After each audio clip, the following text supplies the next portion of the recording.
Okay. All right. The time now is 6:30 p.m.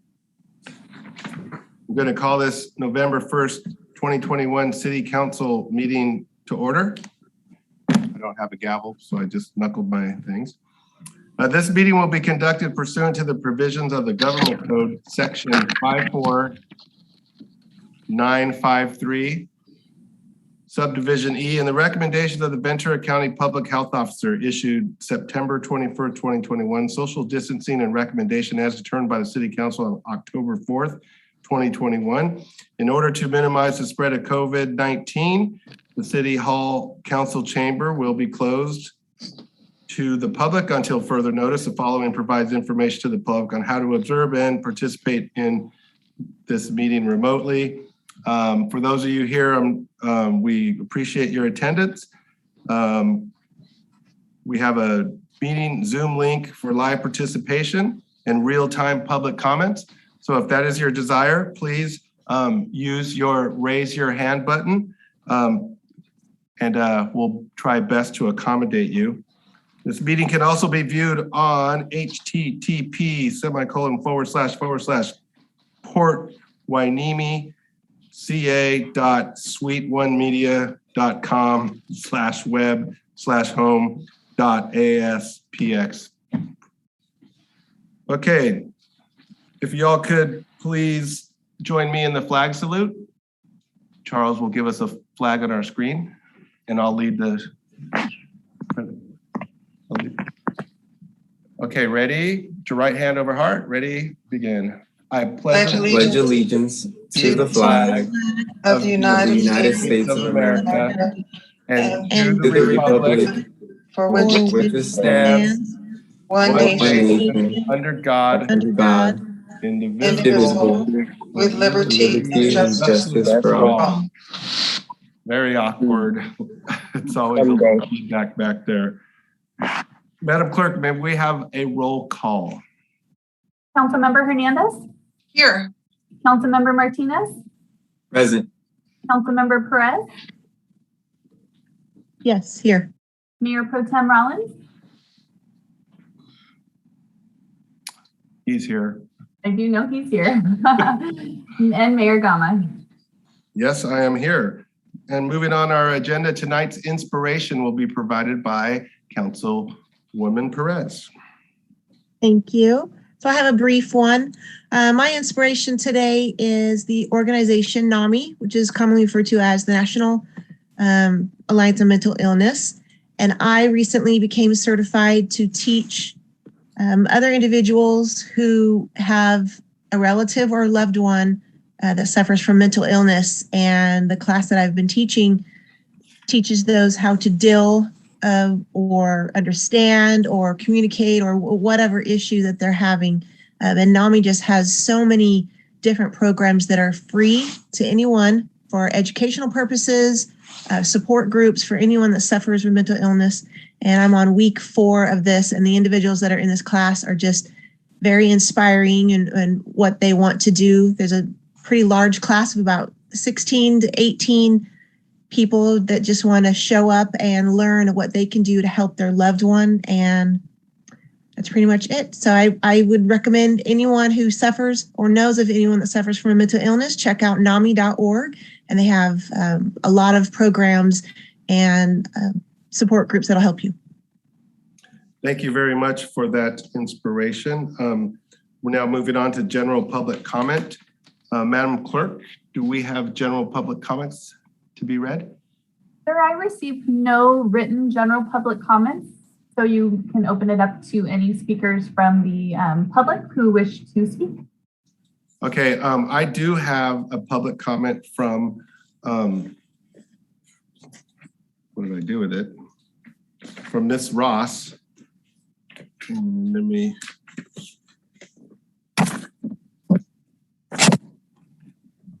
Okay. Hello, City Council members. This is Cynthia Ross from Boker Drive, letting you know that the Boker neighbors have not given up on their fight for speed bumps. In fact, we have now circulated a petition and gathered over 113 signatures. And this is only the neighbors who were able to reach and live mostly around the perimeter of Bulker. Now, normally when someone comes to your door, your first reaction is to say, what are you selling? But as soon as we informed the people we approached that we were neighbors with a petition for speed bumps, almost without hesitation, they signed.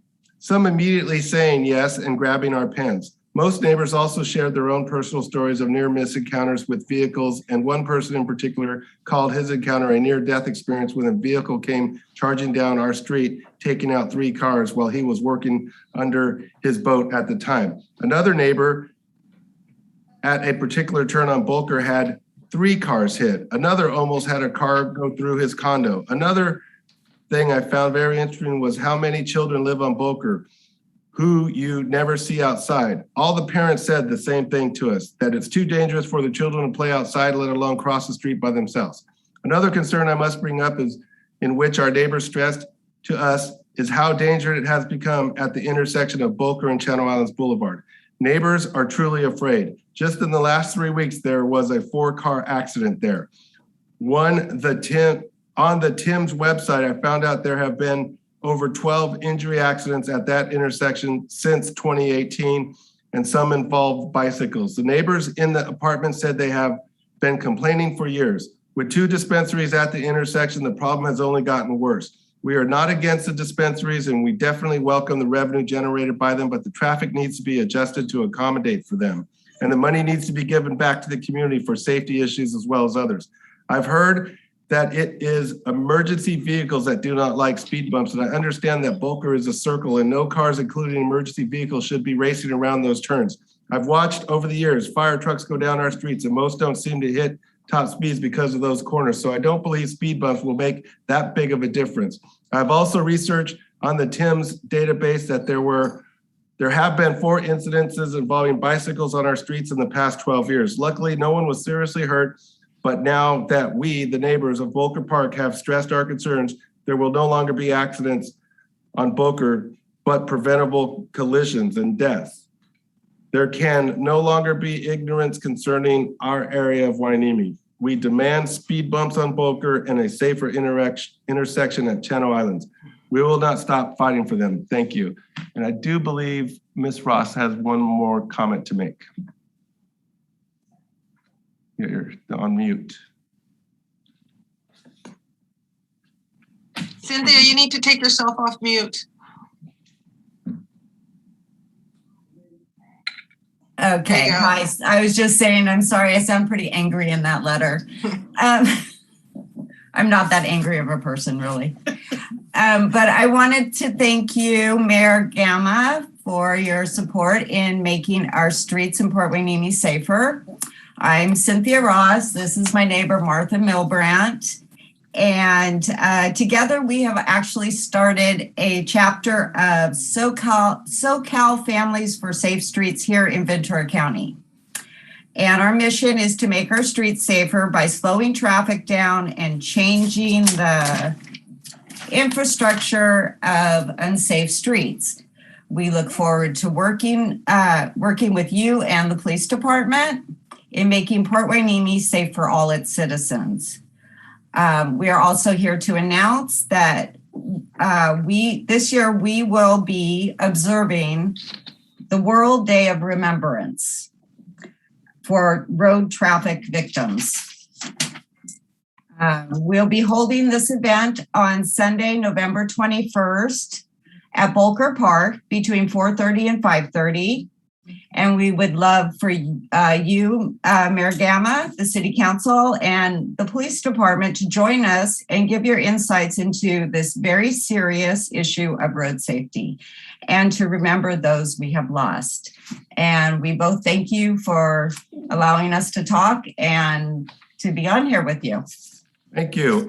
Did you say November 21st from 4:30 to 5:30? Yes, it's just an hour event. We'll probably light some candles and talk to, if anybody wants to give their insights, the police department, the city council, anybody, we would love it for any participation, sorry.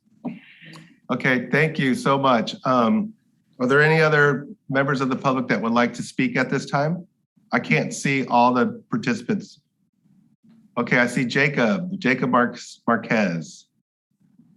Go ahead. Greetings. It is my belief that our local Bubbling Springs Creek can be restored in our lifetime, and not only that, but in a matter of a few months rather than decades as proposed by the city's plans. Restoring and fixing Bubbling Springs Creek can be done in 3 parts. The first is the reduction and removal of reeds, that is cattails and bulrushes, within the creek itself in its upper portions within Richard Bard Bubbling Springs Park.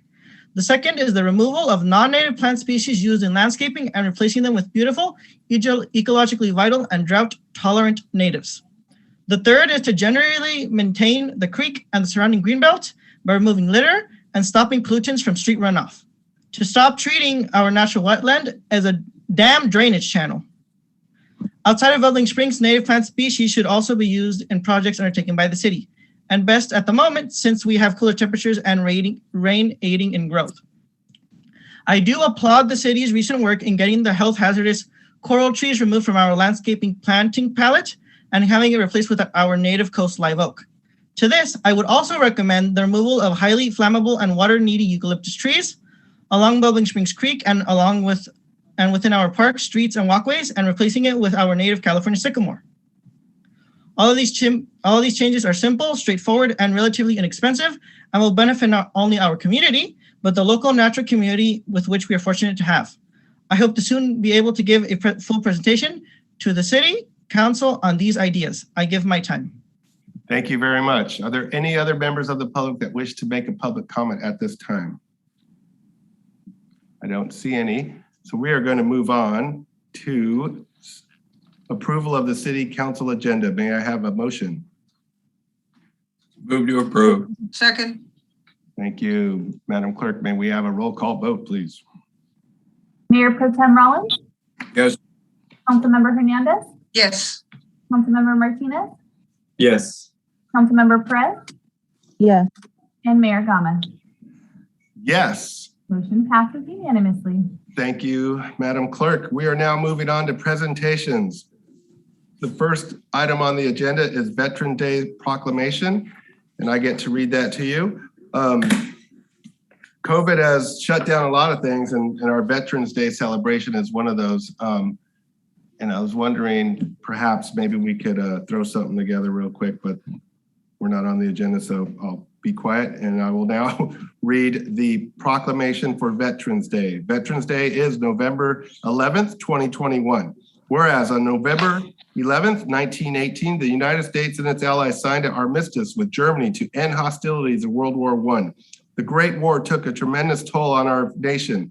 More than 100,000 American service members perished in the war, and the lives of countless others were forever altered. And whereas in 1919, to honor and memorialize these sacrifices, President Woodrow Wilson proclaimed November 11th as the Armistice Day, the precursor to Veterans Day, expressing solemn pride in the heroism of those who died in the country's service. The city of Port Hueneme salutes the generations upon generations of American heroes who have sacrificed so much to secure the blessings of freedom for their fellow Americans. And whereas we will never be able to repay the debt we owe to the brave men and women who have served in the armed forces.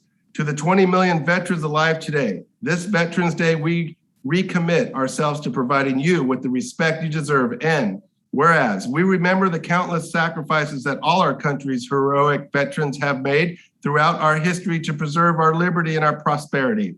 Our veterans embody the values and ideals of America and the timeless virtue of serving a greater cause. With respect for all, and in recognition of the contributions our service members have made to the advance of peace and freedom around the world, Congress has provided that November 11th of each year shall be set aside as a legal public holiday to honor our nation's veterans. Now, therefore be it proclaimed that the City Council of Port Hueneme hereby recognizes November 11th as Veterans Day in the city of Port Hueneme, and encourages the community to recognize the fortitude and sacrifice of all our veterans through public ceremonies and through individual thoughts, reflections, and prayers. Thank you all to the veterans of this country. thank you to our city manager who served our country as well. Any comments? Hearing none, we are going to move on to the next item. It's a presentation of our recreation and community service update. I believe Anna Hanley will be the presenter on this. Mayor, I'll just kick it off. The summer was fantastic. We have a lot of exciting stuff to summarize. We have Anna Hanley, the Recreation and Community Services Manager, as well as Jason Johnson, the Recreation and Ocean Safety Supervisor. They're going to tag team the presentation. But again, they're going to highlight the successful summer that we had with the Ocean Lifeguard Program, as well as some exciting programs that are either underway and or getting underway. I hope that the public receives the information and we can continue to spread the word and increase participation in all of these exciting programs. So with that, I will introduce Jason. Jason, I have made you a co-host, so I hope that you have the ability to share the screen. I will kick it off by opening up the presentation, and in so doing, I'll mute myself and turn it over to you. Thank you, Charles. I just want to say we're so proud of our lifeguard program and our recreation coordinator and services provided, and we're really excited to hear this presentation. And I could keep talking because we have dead air, but we really are excited to hear this presentation. All right. Good evening, members of the City Council. Good evening to Mayor Pro Tem, other members of the City Council, as well as city staff. Can you all hear me okay? Yes, sir. All right. So we had a very exciting summer leading, or pre-summer. We were leading up to getting our lifeguards on the beach. It's always exciting time of the year for us. And so I'm going to highlight some of the activities that we went through leading up to the start of the season. Can I get the next slide, please? All right, so the summer in review, our preseason. So leading up to the summer, I was working diligently to prepare for the onboarding of our 54 seasonal lifeguards. In doing so, I completed, under the direction of Deputy City Manager Charles Paredes, the training, and I was able to complete a lifeguard policy manual, and also work to develop and focus on staff development and prepare for our junior lifeguard program. Could I have the next slide, please? So to the right, you'll see our kind of vision statement for our lifeguards, which encompass kind of where we want to go as a ocean lifeguard agency or as a department. And I was very proud to write that and get that out there in our policy manual. Next slide, please.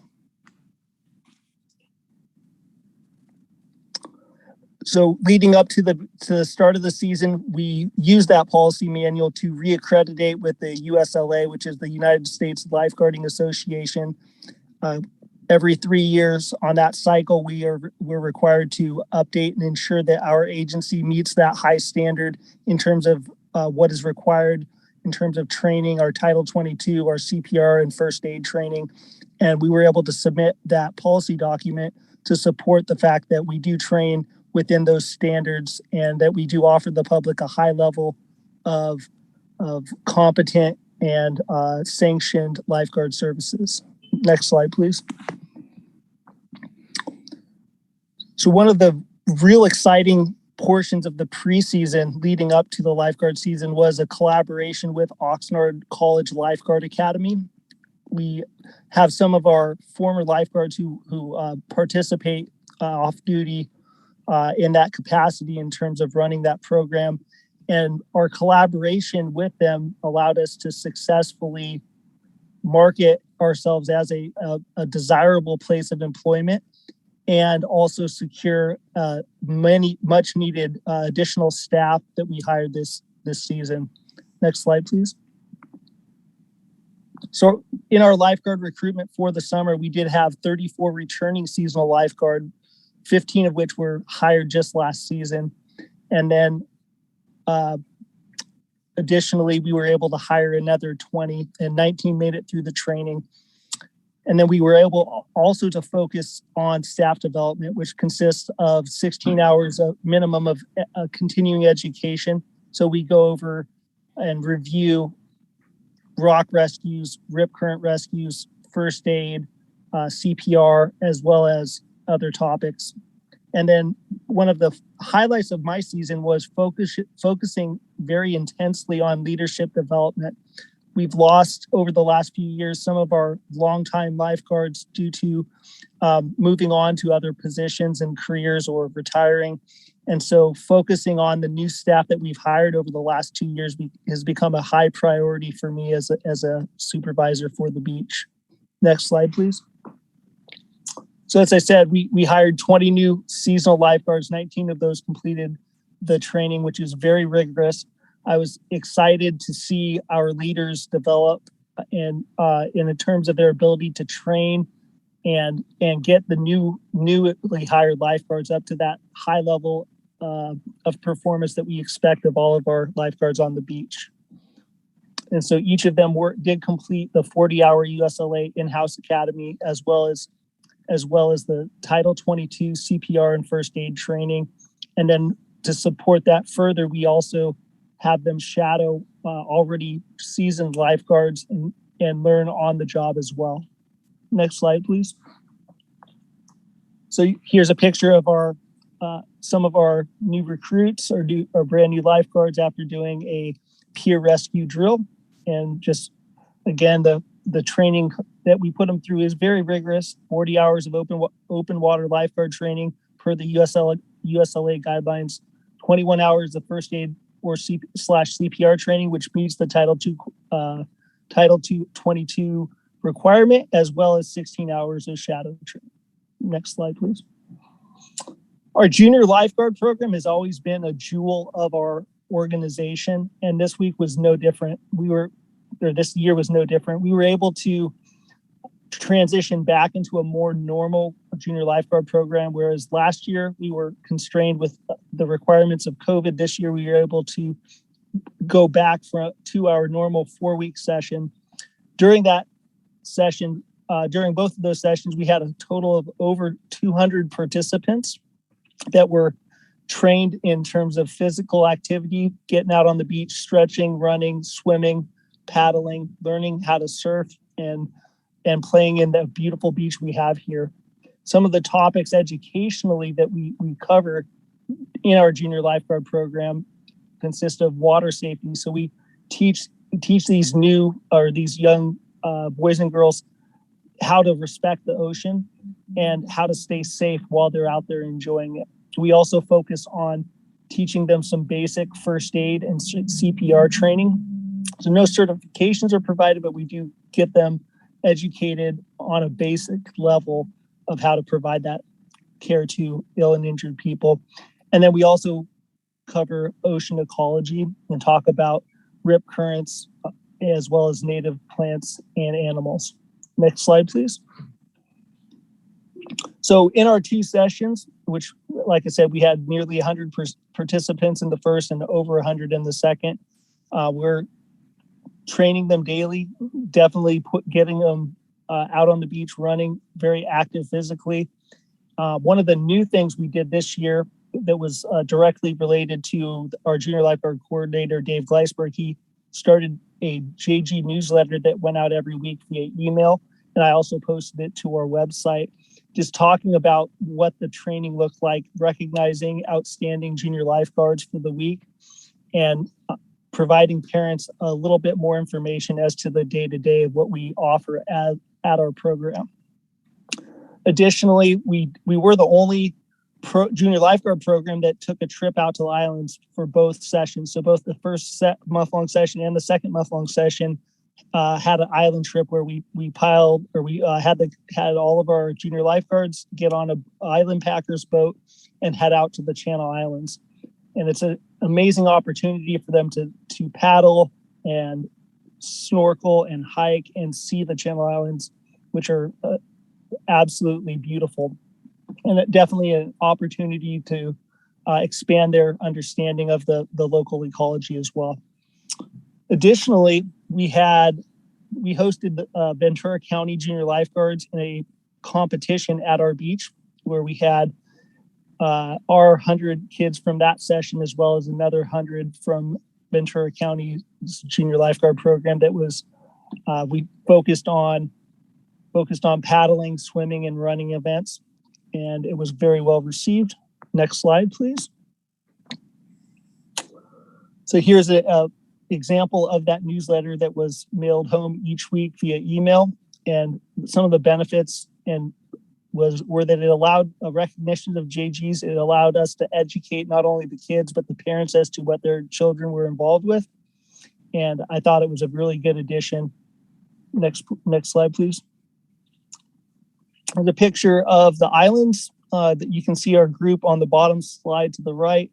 A lot of our junior lifeguards out on the beach, and then I joined them for the first session with my daughters who were part of the program.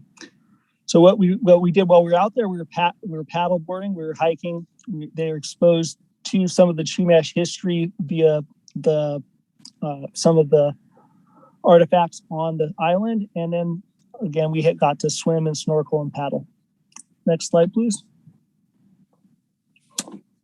Here's a couple of images of our junior lifeguard competition. The image on top is the whole group together in a panoramic view. And then below we have a picture of our paddle relay, some of the junior lifeguards lining up to paddle and race on the paddle boards. Next slide, please. So end of the year statistics. We, over the course of this summer, there's 97 days of lifeguarding during the season. And during that time, we had 4,844 safety contacts. We call those 10-6s. Basically, we use that time to educate the public as to the current conditions, encourage them to swim in safer locations, or prevent any negative rip currents or engagement, try and prevent the need for a rescue down the road. And approximately, we perform about 50 per day, and just mostly education and just allowing the public to be educated a little more as to the daily conditions. Next, in the middle of the slide, you'll notice rescues. So we had a total of 55 rescues, which is a little down from last year, but a pretty strong indication that we did a good job preventing rescues before they happen. And that breaks down to about 1.78 rescues per day. Typically speaking, these are swimmers or bodyboarders that get in distress, often due to rip currents. And our proactive approach definitely reduces the overall need for rescues. And then finally, we had 33 medical aids. Those could be anything from a Band-Aid to, we had a number of other injuries due to stingrays. And so we provided 33 contacts on that where we aided in a medical injury on the beach. Next slide. I think that's the end of it. That's the end of my presentation. I open it up for comments. Thank you very much, Jason. We very much appreciate your efforts with all our lifeguards, junior lifeguards, and the like. Councilmember Perez, your hand's up. Go ahead. Yes, thank you for that presentation. I wanted to ask you, who won the competition between Ventura County and Hueneme? It was a friendly competition. We weren't handing out scores per se, but it was just competitive, some activities. Normally in the future we will definitely have a some sort of matrix for that, but this year we did not do that. Okay. And my next question is regarding the statistics that you just showed us on total safety, rescues, and medical aids.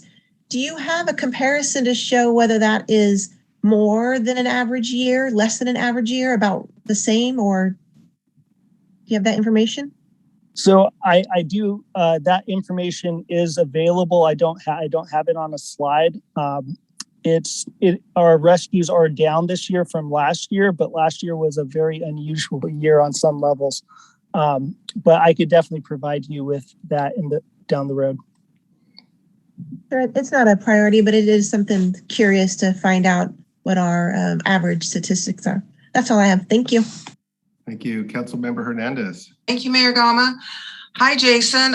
Thank you so much for your comprehensive presentation. Very well done. I appreciated all the work that you outlined in your slides. That's quite a bit of responsibility, and I just want to give you some kudos for the amount of efforts you've put into making sure that our beaches are safe and our lifeguards are trained appropriately. And I did appreciate the statistics at the end. I was wondering if of those 40, of the 55 total rescues, were any of those pier rescues, people jumping off the pier? We did have a number of pier rescues this year, yes. And can you just briefly describe what the dangers are of jumping off our pier? What can happen to somebody if they jump off the pier? So definitely, jumping off the pier is a hazardous thing to do. A lot of times people will misjudge how deep it is because as you all know, we had the dredging this year that brings the sand level up. And so if you were to jump and not know how deep it is, you could hit the bottom.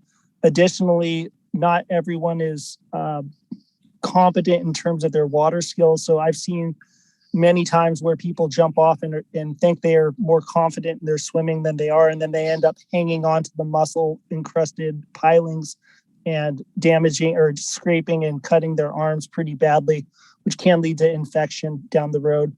A lot of times also, if they're jumping off the pier and they're not aware which direction the current is going, they can be then swept under the pier in against the current. So it's definitely a hazardous thing to do. We do not allow people to jump off the pier. We do it for rescues only and for training. Okay, very good. Thank you for sharing that. And congratulations on your certification. The last thing I'd like to ask is if next time you have your competition, would you let us know so we can come out and cheer people on? It would be a fun thing, I think, for city council members to watch. So thank you again. Thank you. Thank you. I have one question on that. So did you say that you rescued 3 people when they got in trouble by jumping off the pier? I'd have to review the sheets, but I do know we did have a number of rescues from pier jumpers in the past. I'd have to review the data entry to speak to that accurately. Okay, thank you. Councilmember Martinez, do you have a question or comment? Yes, thank you, Mayor Gama, and thank you, Jason, for the presentation. I wanted to know how does the community know the definition of each color of the flag, and how many colors are there? Like how many of the flags that you guys put up on the beach? So if you go to our recreation website, I do have a slide that describes all the different flags that we use. We've reduced it to the international standard at this point. And in terms of flag, we have a red flags up on either side that describe where to swim in terms of swimming sections versus surfing sections. And then past that, we've done away with the red, green, and yellow that we used to do in the past for more of an international standard. But we don't have anything on the beach that lets the public know what the colors represent, right? Correct. During the summer, I do plan to put up some placards this next summer, but we do not have adequate, at this point, we don't have any flag descriptions present on the beach. Okay. All right. I think that's all. Thank you, Jason. Thank you. Mayor Pro Tem Rollins. Yes.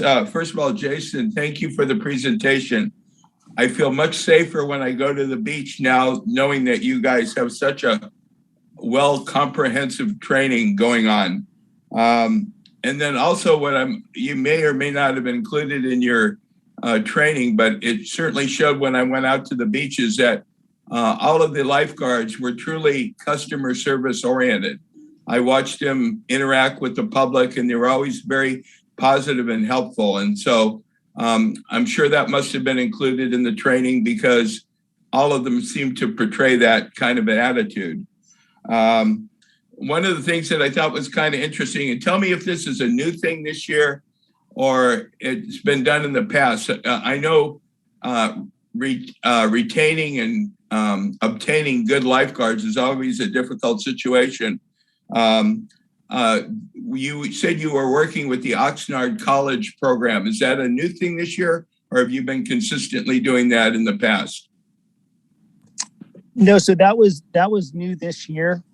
We were able to host them for some of their training on our beach, and it allowed them to be familiar with our beach. And while other agencies, specifically Ventura County and state, had significant difficulty recruiting, I do believe that partnership was directly related to the fact that we were able to secure 20 highly qualified lifeguards, some of the best candidates I've seen in my entire time at the city.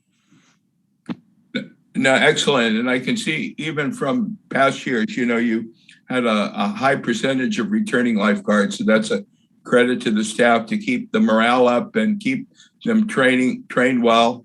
The final thing that I just want to make a note that I thought was a really excellent thing was what you did with the junior lifeguards as far as developing that newsletter. I think that's a really excellent way to not only connect with the parents, but the participants, to make them feel part of a bigger thing. So excellent idea. Oh, thank you. And again, I got to give credit to the junior lifeguard coordinator. It was his brainchild, and definitely he implemented it very well. Very good for promoting and encouraging him to do that. That's it. Thank you. I just want to say that the lifeguard program and the junior lifeguard program for the 30 years I've been in and around Hueneme Beach has always been one of the greatest programs that we have in the city. And I really love the fact that it's anchored in our city and you're making it better. And I really love the fact that you're still thinking outside the box and you're bringing new ideas to it. And I do appreciate the fact that I was one of the 10-6 victims this July 4th with a boogie board. I wasn't paying attention and my shoulder got tweaked, and it was amazing because the lifeguards picked up on it right away, and they're kind of like waving me in like, "Hey, dude, you've had enough." And so the lifeguards of Hueneme have always been there for ocean safety, and you guys do a wonderful job. And are we going to hear tonight about our Learn to Swim program, or? So Mayor Anna Hanley, our Recreation and Community Services Manager, has a few more slides to talk about the recreation program, and that will conclude the entirety of the presentation. Yeah, because I just wanted to plug that, and it seems to me that it'll complement our junior lifeguard program, our lifeguard program, and it's amazing over the years to see all the wonderful lifeguard that participated as a junior lifeguard and move on to other and bigger and better things. It's a really, really valuable part of our beach history. And I think the Learn to Swim program is gonna make it even better. So thank you, Jason. Really appreciate all the effort and your hard work, and that trip to the islands looked amazing. So, okay. Any other comments or questions? Thank you. Okay, we're gonna, I guess, continue on. Good evening, Mayor, Mayor Pro Tem, council members, and staff. Is my volume okay? Yes. Fantastic. Thank you. I will be sharing with you the remainder of our presentation tonight, but before I did so, I did want to acknowledge, excuse me, I'm sorry. I'm sorry. Oh, no. I did want to acknowledge Jason. He has been absolutely instrumental in the progress that's been made with the lifeguard program, and we're looking forward to the further developments as the seasons go on. But his dedication has proven to be an incredible success. So I did want to thank him publicly. So up for our first slide. So we have our museum project. This is an effort to gain standardization and alignment of our city's museum operation. As a part of our strategic plan, a need to develop curation policies and procedures was identified. We have an incredible opportunity in front of us to build a sound product that will tell the story of this city and its community, and that's the project that we've now undertaken. The city manager has put us in touch with industry experts, those directly responsible for the Museum of Ventura County, as well as the United States Navy Seabee Museum. And we have access to the model of success and intend to refine our museum in the same vein. As you're aware, the building rehab is one of the necessities involved in this project. And in order to perform the rehabilitation work, the building itself had to be emptied of all of its contents. A series of special details were conducted by recreation staff in order to achieve this. And it's actually to kind of expand how we're using our resources and the need to be dynamic. We were able to utilize some of our lifeguard staff just in the final weeks of their duties to help us with a majority of this effort.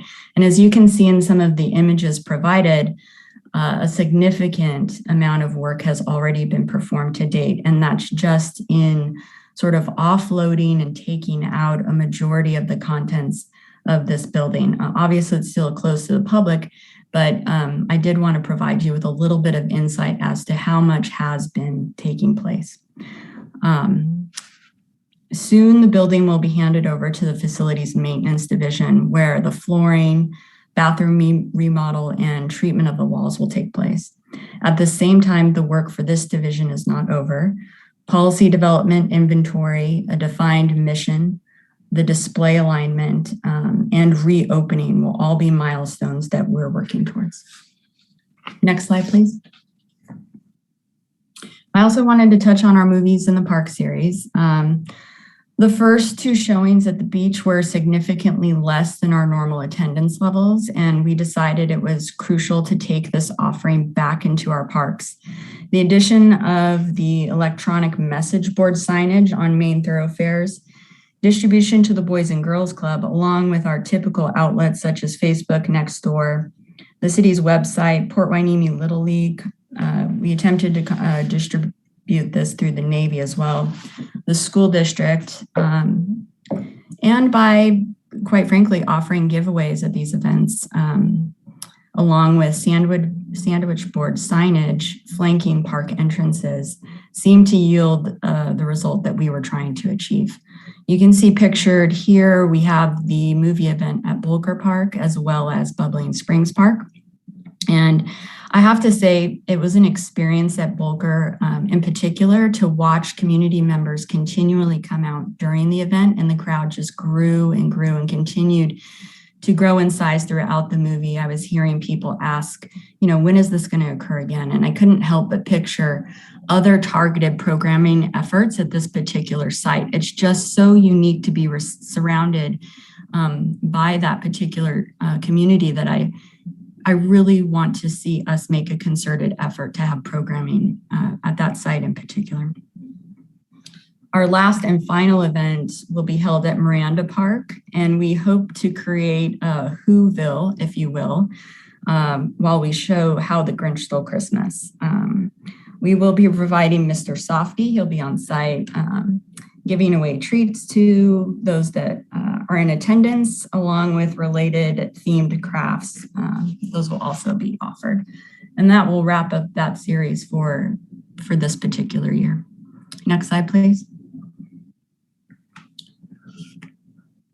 And just to continue to kind of give perspective as to the different threads that the Community Services and Recreation Division is involved in, one of the undertakings was the park inspections.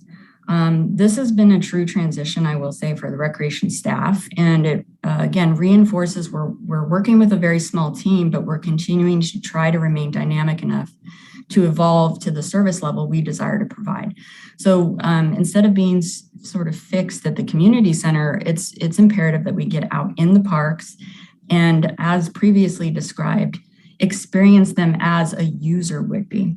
So this is just the images that are also provided are some of the observations that are made by staff. So we have recreation attendants that are walking the park sites. They're documenting the state of the environment, photographing items that are in need of attention, and then they are then submitted to me for evaluation. We then have the opportunity to pass items on for work order submission to our facilities maintenance division, or to alert Public Works if needed. But then also there are items that would be for further consideration or development when we're looking to create capital improvement projects. So we sort of reconcile what comes back and evaluate whether those are one-off needs, or if this is something that is a need, again, if we have some level of exposure, and we're working towards having this performed on a regular basis. We ran into a few issues with some scheduling conflicts, but I think we're going to yield the result we're looking for, especially by year's end. The other item on this slide is on the same thread, the grant update. I think everyone's been wanting to know, when are we going to hear back as far as Prop 68 is concerned. I am also anxiously awaiting. We still do not have any notice of award. So I did just want to address that and make mention of it. However, that doesn't mean that we're not exploring other options. We will be coming back before you on the December 6th agenda to apply for a per capita program grant. This is an allotment based on our population, and we are looking at, I believe, approximately $177,000 that we are eligible to receive. So we're in the process right now of identifying the project that would be the best fit for that criteria, and then completing, which is a quite lengthy application. And again, the resolution to proceed with that will be coming before you in December, on the December 6th agenda. We've also participated in a forum for the Clean California Local Grant Program. This is right now through Caltrans. It's a projected, pretty expedient timeline where the projects would be due before Caltrans by, I believe it's February of 2022, and their estimated turnaround time for processing applications is within 2 months' time. So we're hoping to also sort of throw our hat in the ring for potential projects and improvement when it comes to the Clean California Local Grant Program as well. Next slide, please. All right, so when it comes to programming efforts, I wanted to outline a few of the things that we have in progress that we're working on and that we're involved in. So as everyone knows, COVID really kind of shut down our facility, and it's been quite a bit of work to get it back up and running, at least to some type of normal level. We did reopen for facility rentals and have had 6 events that have taken place. So that's, again, we have a staff member on site after hours on Fridays, and then they go until midnight on Saturdays to be present for the events. And we already have 12 confirmed bookings in 2022. We expect that to significantly increase. Cartwheel A Go-Go, our youth gymnastics offering, is now taking place. We've now had 2 Wednesdays of that program in place. Friday night boxing has also been going since October 15th. We are hoping to encourage more attendance in both of those programs. So again, I wanted to make mention of them tonight publicly. The Bridge Social Group has also resumed and has their regular meeting time at 11 on Fridays. And the English Conversational Group has also reestablished themselves at the community center and meets on Tuesdays. A few things that we have in the works, or at least ongoing talks, the independent contractor agreements were completed, and we've engaged with an individual that has an offering that is art and nature based. That's an after school program proposal. It's titled the Blue Heron Project. We also have an individual interested in offering a fitness boot camp in our parks, as well as an interpretive dance offering. So those are all people that we're currently still walking through our independent contractor process. And the long-awaited Learn to Swim program. This is actually, it's palatable. I think we're right there and it's exciting. Jason can definitely speak to this as well. And one of the documents is one of our images that we're providing. So we've had our recruitment and selection. We ended up with 6 staff members, and just this week, actually today, have in hand now certified 3 water safety instructors and 3 pool lifeguards. That's all through the American Red Cross. We're in the midst of finalizing the facility coordination. Last week, we did another site visit with the staff to absorb the environment, take in an assessment of inventory needs as far as equipment is concerned. It's also uniquely positioned within the center of the Hueneme High School complex. And quite frankly, after school and accessing that portion of the campus can be challenging. So that was also a part of our walkthrough, was identifying how to properly instruct people for their access points when looking at arriving at the center of the school. So we're at the point now where have the curriculum developed. The staff is on board and ready to go. We're going to be passing on marketing materials and parameters to go live with registration, hopefully by weekend. We've also have on order through the finance department with their cooperation and help, which has been instrumental, a credit card processing machine. So for us, again, we're constantly striving to improve this service level and make it more and more accessible to those in our community. Right now, classes are slated to begin November 29th. So we're going to have 2 classes over 8 sessions. So eight class days, if you will. We were hoping to start a bit earlier, but that is, we think, with giving us at least 2 weeks time to have participants be made aware of this offering and have the opportunity to register. And I think Jason can speak to this as well, but it came to our attention that the Hueneme High School itself is having even members of their swim and water polo team. They're having youth try out for those sports that do not know how to swim. So they are also extremely grateful that this has come to fruition and the program will be offered, because they're seeing, even at the high school level, children of that age still without this skill set. So we're incredibly excited to have it go live and only intend to build upon it. So this is truly meant as a soft opening, a pilot program, if you will. But we'll find ourselves in the spring and summer increasing the number of classes, increasing the staffing level, and coming back to you with a proposal to grow this program. So we're expecting success. And finally, I did just want to mention, we are going to proceed with the senior holiday luncheon. This is now slated for Tuesday, December 7th at 11 a.m. That's a big undertaking in and of itself. So we have ourselves quite booked for the next few weeks. I'll equate it to hosting a wedding. So please look for ticket sales to begin in the week or two. We're very, very, very excited to have our senior community gather again and for this traditional event. It's definitely something that we wanted to see come back.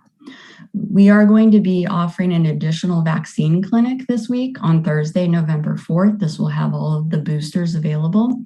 The last vaccine clinic we had, which was also in combination with the flu shot, was delivered, I believe it was 3 weeks ago, and we had over 100 people in attendance. So the county was very receptive to our site in particular and reached out to us asking for 2 more dates to offer at our facility.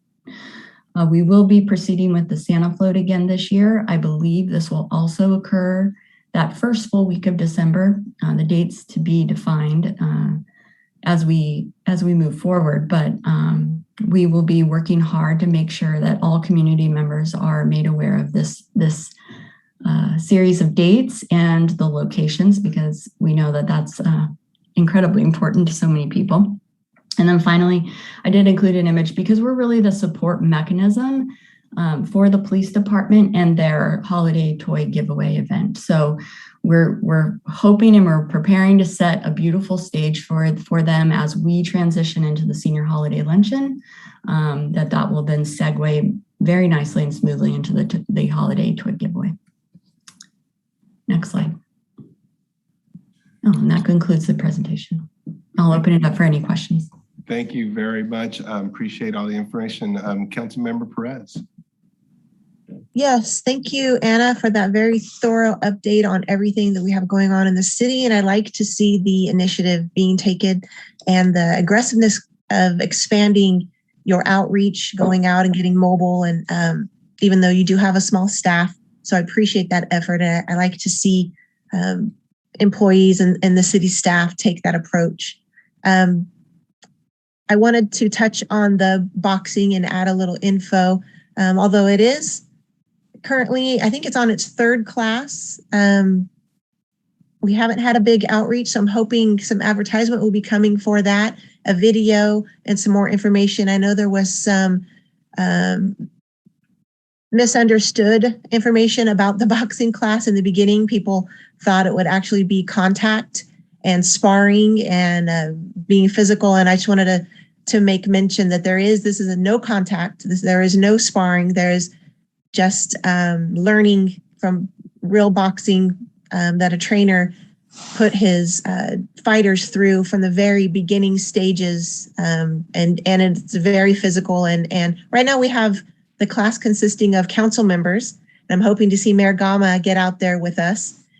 So right now we have almost a full boat of council members at the class, and kids are welcome. So any more information, I'm hoping to get a video and some questions answered within the next couple of weeks. Yes, I do have a class next, so I have to participate in non-contact. Councilmember Hernandez.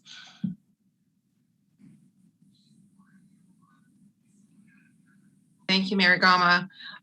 Ms. Hanley, thank you so much for your presentation. I just admire the diversity of your program agenda. The different programs that you have look really great. I'm especially pleased to see that we have an art program coming to the community center. For a while, I've always thought that, really good on Rec and Parks programs, but I would like to see more arts and music. And so here we are with the Blue Heron program. I'm looking forward to seeing more programs like that and seeing what they deliver. Let's see, I have full confidence in you that you're going to be decorating that community center just as beautifully as you did a few years ago before COVID. So have fun and go at it, because we really appreciated it, and it looked gorgeous 2 years ago. So thank you. That's all I have. Thank you very Councilmember much. Martinez. Thank you, Mayor Gama, and thank you, Anna, for the presentation. I don't have any questions, but I did want to add that I'm planning to finally do the sports and activities here in our parks and our beach. I was just notified today from our city manager that we should be getting the volleyball courts next week. Did you say the 7th or the 9th, Mr. City Manager? I believe it's the 9th, but I have Ms. Basua should have an actual date. Oh, okay. And start time for us if she's on. Yes, the week of the 8th and 9th. Nice.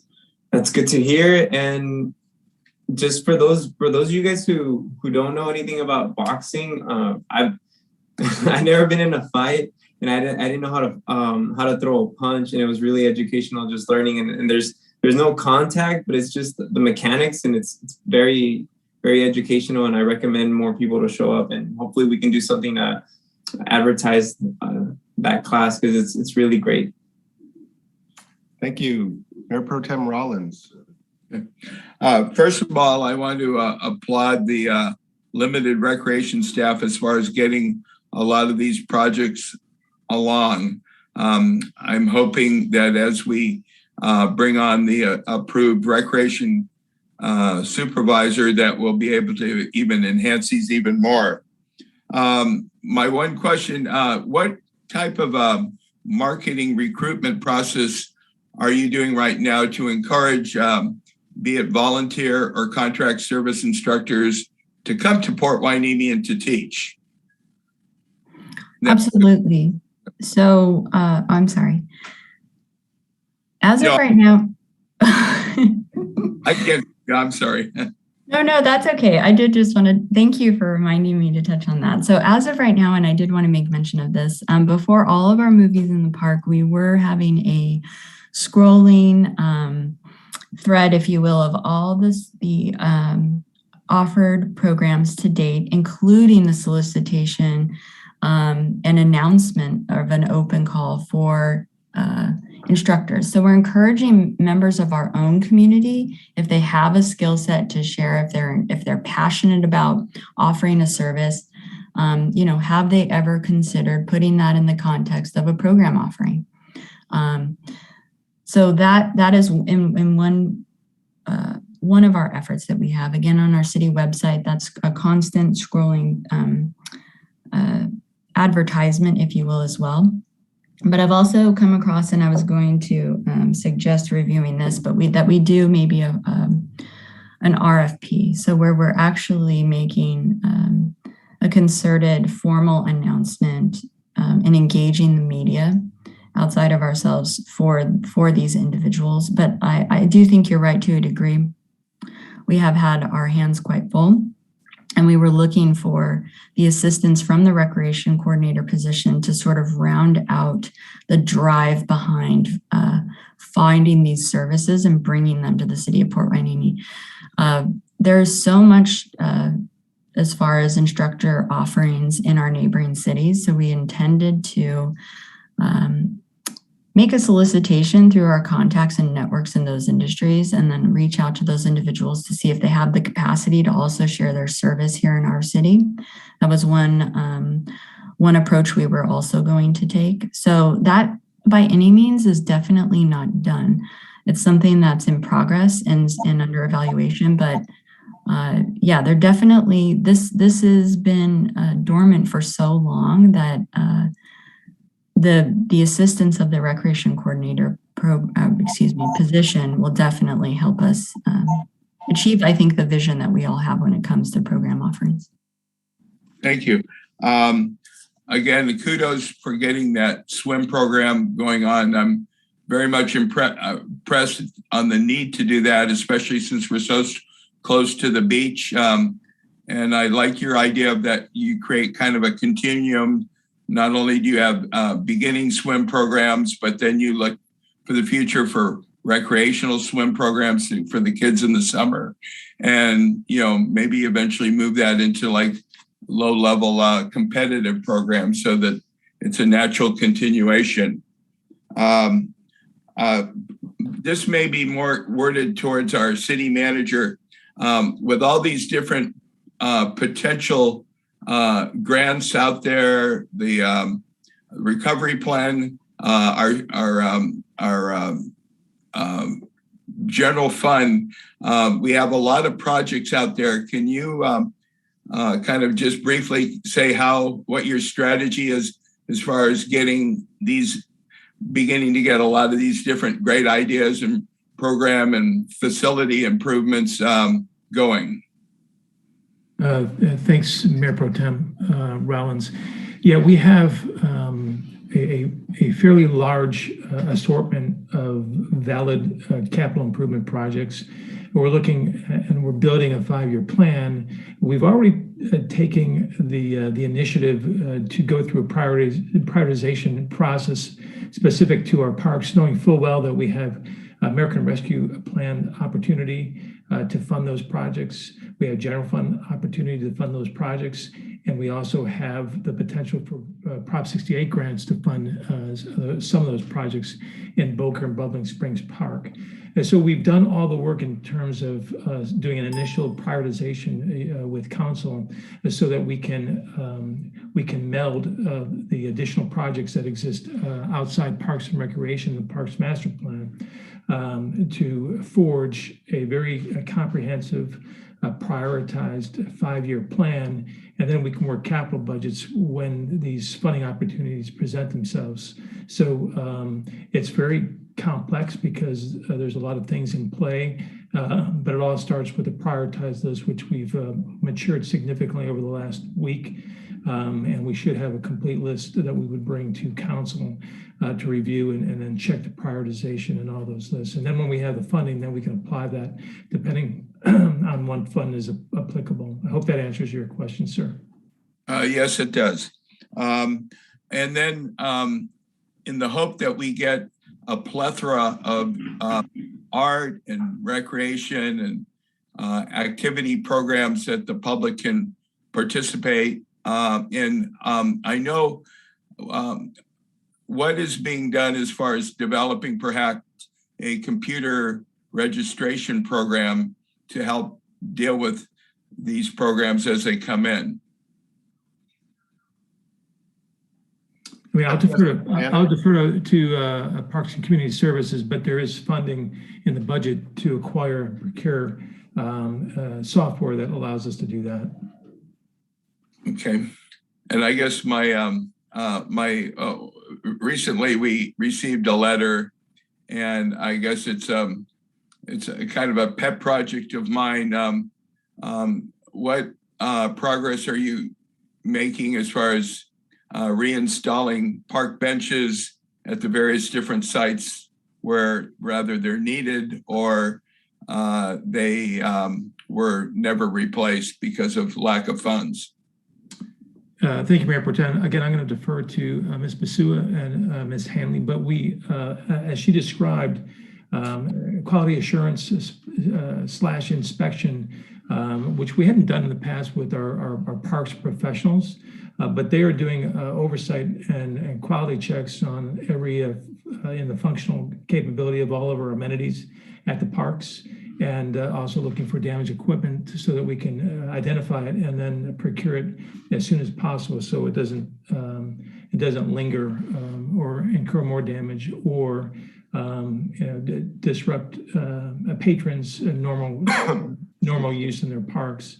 An example today even was we got a letter from a resident that talked about park benches at Boca.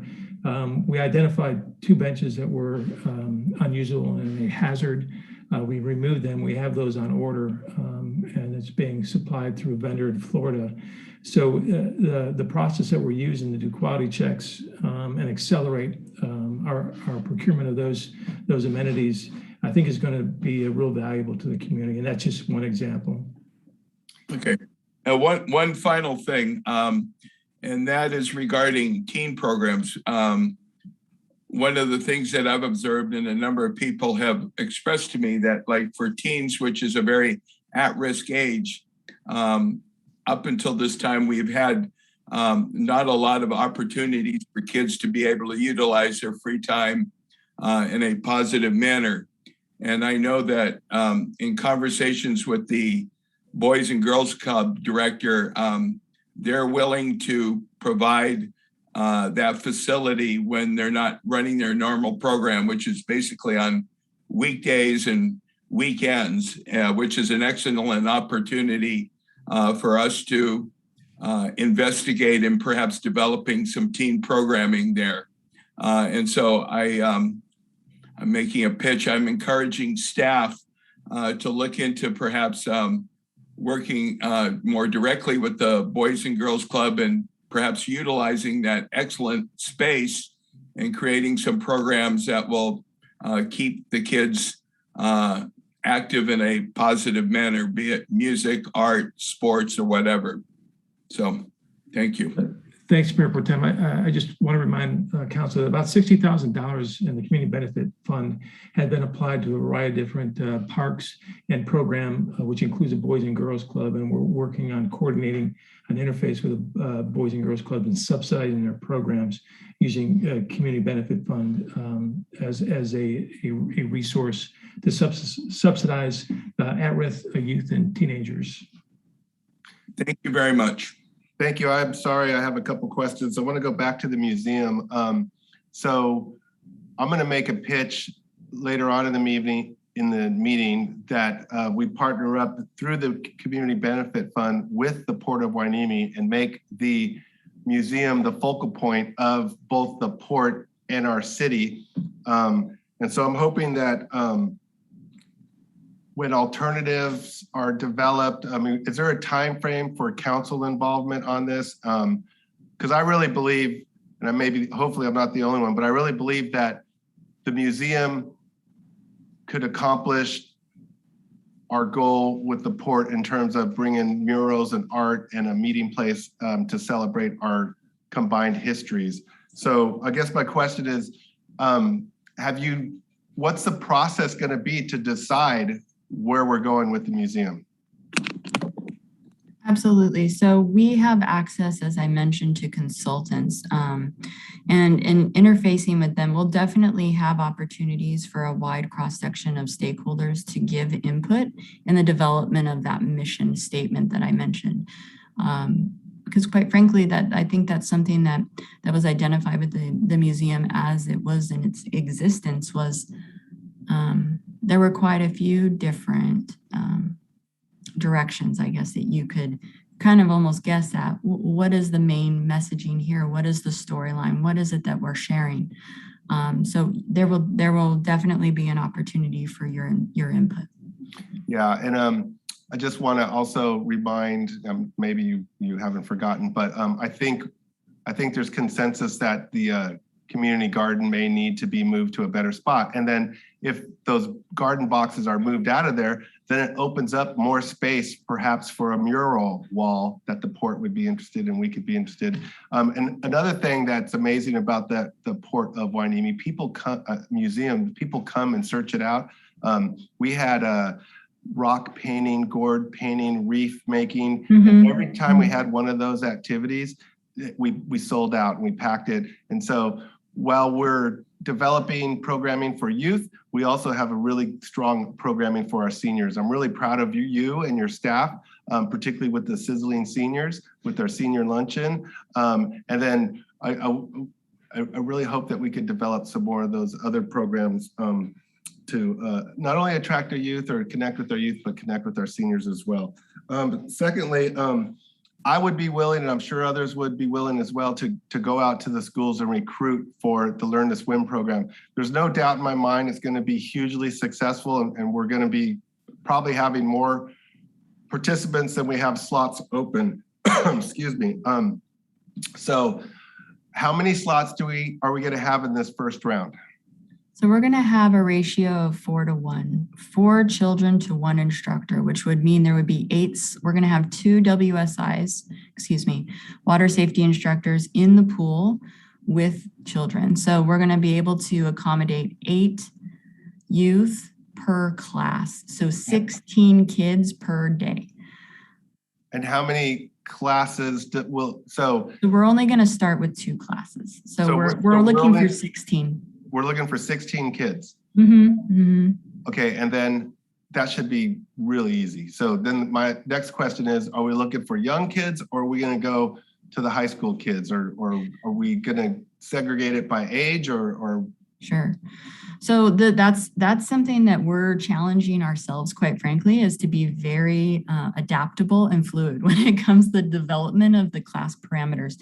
I didn't have an opportunity to share it on this particular presentation, but there's been a assessment form, if you will, that's also going to accompany each registration, where we're going to evaluate the need of the community members, where they can gauge their child's current swim skill set, their level. And we may be in a position to where we find that, community members have already done some parent and child classes, and they're ready for, we'll call it a level 2 offering, and that would be our starting point.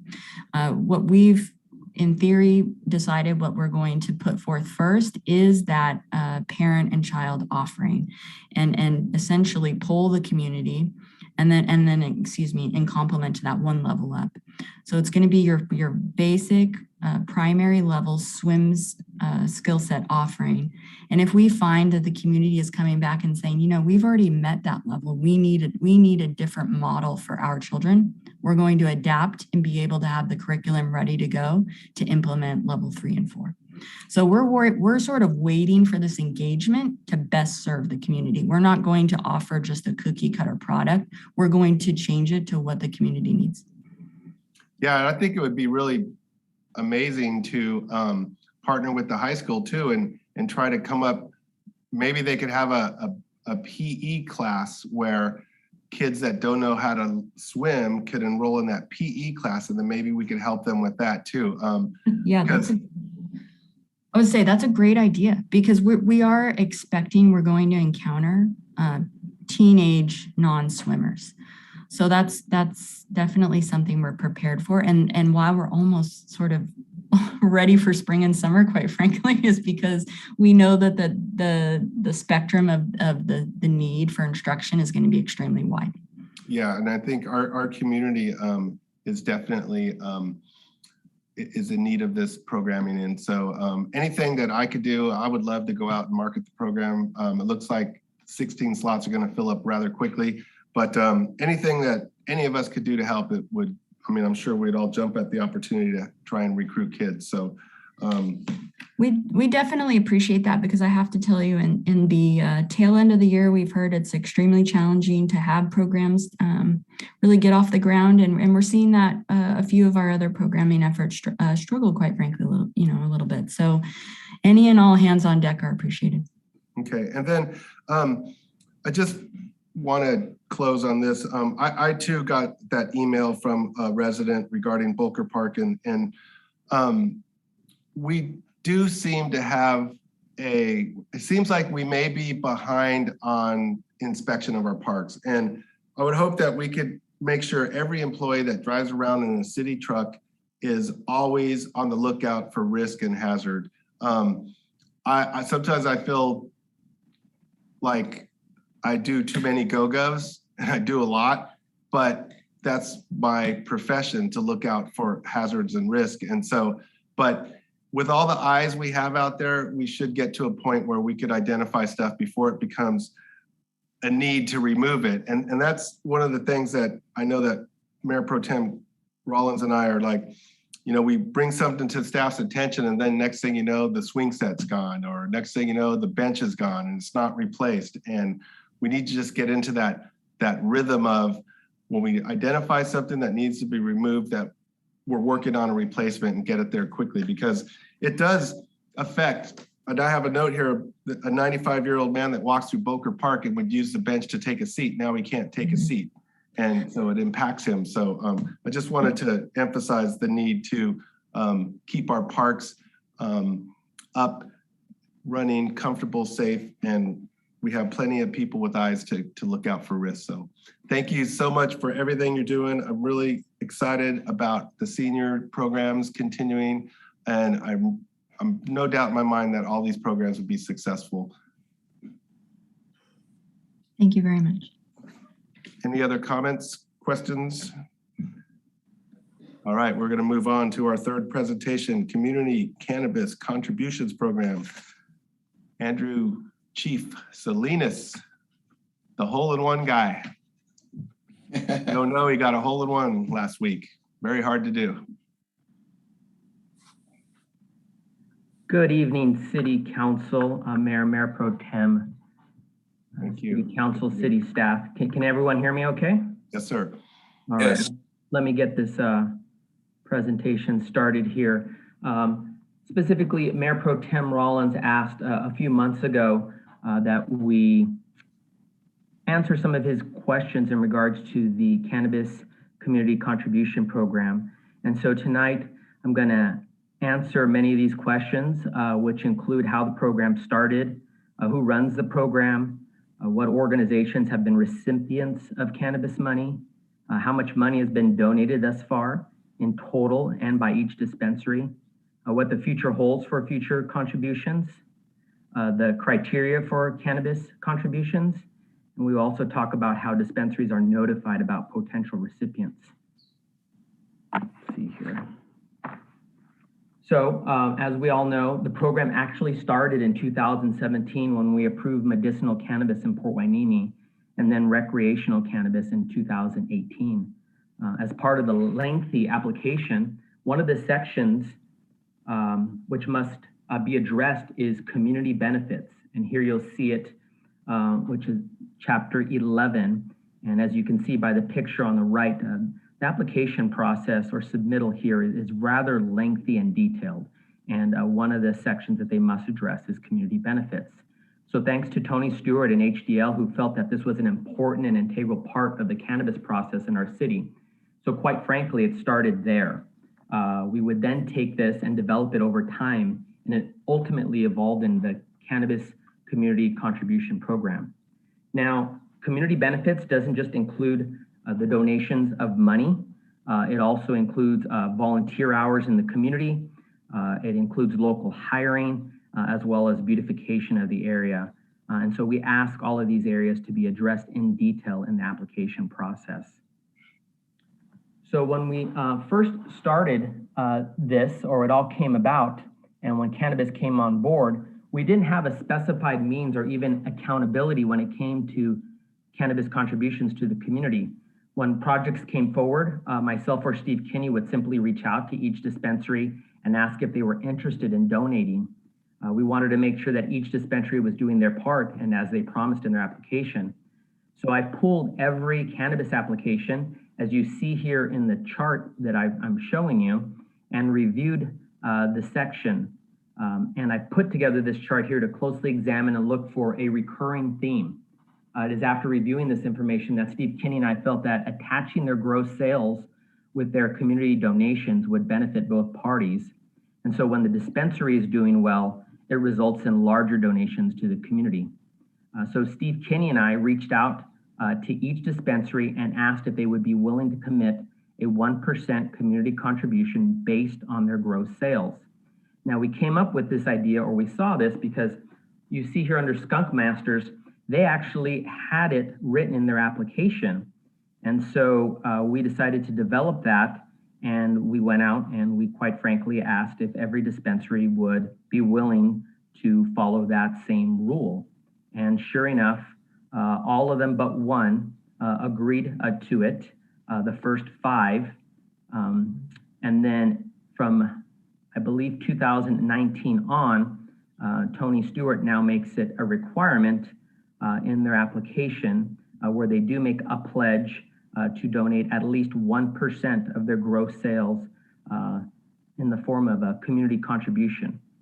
And so this is based on when the business succeeds, then the city gets larger donations, and vice versa. So when they're not doing well, they don't need to donate quite as much. So go to the next slide here. So many people ask, well, how do they get notified? Who tells them what to donate? Well, what ends up happening is like in this past May, you see the chart here. I sent them all an email, and the email contains important information about organizations in the city of Port Hueneme that are looking for some funding. Here you have Friends of the Library, which were looking for some laptops and a kiosk for some computers. The Port Hueneme Explorers were looking to purchase a passenger van. Real Guppies was looking for funding for the upcoming summer. Hueneme Beach Festival, the Surfrider Foundation. I mean, the list goes on. This is only a part of the list. It probably drops and hits another 10 organizations on here, you know, Hueneme Lifeguard Association and Habitat for Humanity. So this is how they're notified about once or twice a year via email by me. And it lets them know these are the organizations that they can voluntarily donate to meet their 1% obligation. So the decision is entirely on them to decide who they want to donate to. Now, we started asking dispensaries to start banding their donations together to help address large projects in our community, such as homeless shelter beds and the fireworks show, and even the Boys and Girls Club capital campaign project, which resulted in the dispensaries immediately seeing some exponential customer growth. We got their complete buy-in as a result of this. And they saw the more that they donated, the more customers that were actually coming into their dispensary, and the more buy-in they had from their employees who were seeing all of these donations being reinvested back into the community. And so each year, our community contributions are actually audited by HDL and Tony Stewart, just to make sure that everyone is doing their part and they're staying consistent with their commitment. Now here you see, this is up to date and a pretty round figure, but since 2018, our dispensaries have donated $1.19 million and invested these funds into the community. And the organizations you see here are on the right are just a small clip of those organizations. Now, if I highlight here, you can see who the top 3 donors are in our community. And it doesn't surprise you that these are really the top 3 dispensaries in our community as well, which is Skunk Masters, HPC, and Safeport. But this list actually grows. So now you have the list here on the left, which includes, actually there's a couple here that I'd really like to point out to everyone that might actually be surprising. And I know many of you have recently seen this, but our school systems are now starting to accept cannabis money, which people would have thought was taboo just a couple of years ago. And so most recently, there was a $20,000 donation by Safeport to the Hueneme High School athletic program. HPC as well as Safeport donated over $6,000 to buy uniforms for the Santa Clara High School basketball program.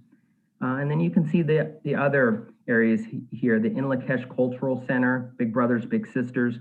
So the diversity really runs the gamut in really all areas, ranging from youth programs all the way to senior programs, food programs, and even programs in our Parks and Recreation department. So let me go to the next slide here. So our community contribution program has actually made the news, as many of you know. It has made local news, it's made state news, regional and national news, as you can see here by US News, from some of our larger projects, such as when we bought the homeless shelter beds with cannabis money, as well as many of you know, this also made news when they donated $30,000 to help save the Oxnard fireworks show, which ultimately benefited us. Which brings me to my next topic is so what is the criteria here in terms of this donation money? And really, the one criteria is that there has to be a nexus to the city of Port Hueneme in terms of benefits. So it doesn't have to necessarily be an organization that's based out of the city of Port Hueneme. It could be an organization based in the county of Ventura or in Oxnard, but our residents and citizens benefit from actually using this program or the services from this organization. Things like Big Brothers Big Sisters, the Inlakesh program. I mean, the list goes on. Habitat for Humanity, I mean, they are doing a project here, but they're not based in our city. So that's really the biggest criteria, is that they have to show that there's a connection to the city of Port Hueneme. And here are just a few of the many programs they've donated to that everyone's really taken part in. Most recently, Habitat for Humanity. Many people don't know that the Tatum family committed $250,000 over the next 5 years to the Boys and Girls Club to fund their STEAM Center here in Port Hueneme. And then the Hueneme Beach Festival, quite frankly, that probably would not have happened without cannabis money, as their donations exceeded over $100,000 this year to help make that happen. Now, dispensaries can go above and beyond the 1% if they choose. That's all on them. Actually, many have done that. And so a lot of them have donated to other programs like the American Cancer Society and organizations in Oxnard, and that don't necessarily benefit Port Hueneme. And you may see this, but that is allowed because it can be above and beyond 1%. Now, this program has gained a lot of notoriety or recognition and is now duplicated throughout the county. Oxnard has adopted it, the city of Ventura has adopted it, and other cities throughout the state have now adopted this 1% community contribution program. This chart I show you here shows you what it's going to look like in the next 3 years based on the gross revenue coming into the city. And that really spells out about $1.8 million in community contributions that will be coming into the city by 2023. And that's roughly 1% of all gross cannabis sales. And so as I mentioned here, and I just want to touch on this last bullet point here, is that we have become recognized for our community contribution program and implementing this so much so that other cities throughout our county and state are actually duplicating it. So with that concludes my presentation. If anyone has any questions, I'd be more than happy to answer them. Thank you, Chief. Councilmember Hernandez. Thank you, Mayor Gama. Thank you, Chief Salinas, for that wonderful presentation. I had some questions about the donation process. So sometimes I see that some of our dispensaries have donated directly to an organization outside the city. Do they count that as part of their 1%, or is that above and beyond? That would be classified as above and beyond. Many have done that, donated to other organizations, whether it be service clubs that are not located. And that is very common. Okay. And then do you eventually think there would be a need to place a cap on donations to any one organization? It seems that there could be in the future. I don't know how you prioritize the donations necessarily, but where one organization just every year is getting, more than its fair share, it's like getting $100,000 every year. While new organizations are coming up, how do you control that, or do you feel like there's a need to control that? I see what you're saying. Thus far, because we've been able to provide them with a pretty diversified list of organizations that are requesting help, we haven't had to deal with that quite yet. Really, the Boys and Girls Club has gotten the lion's share over the last couple of years.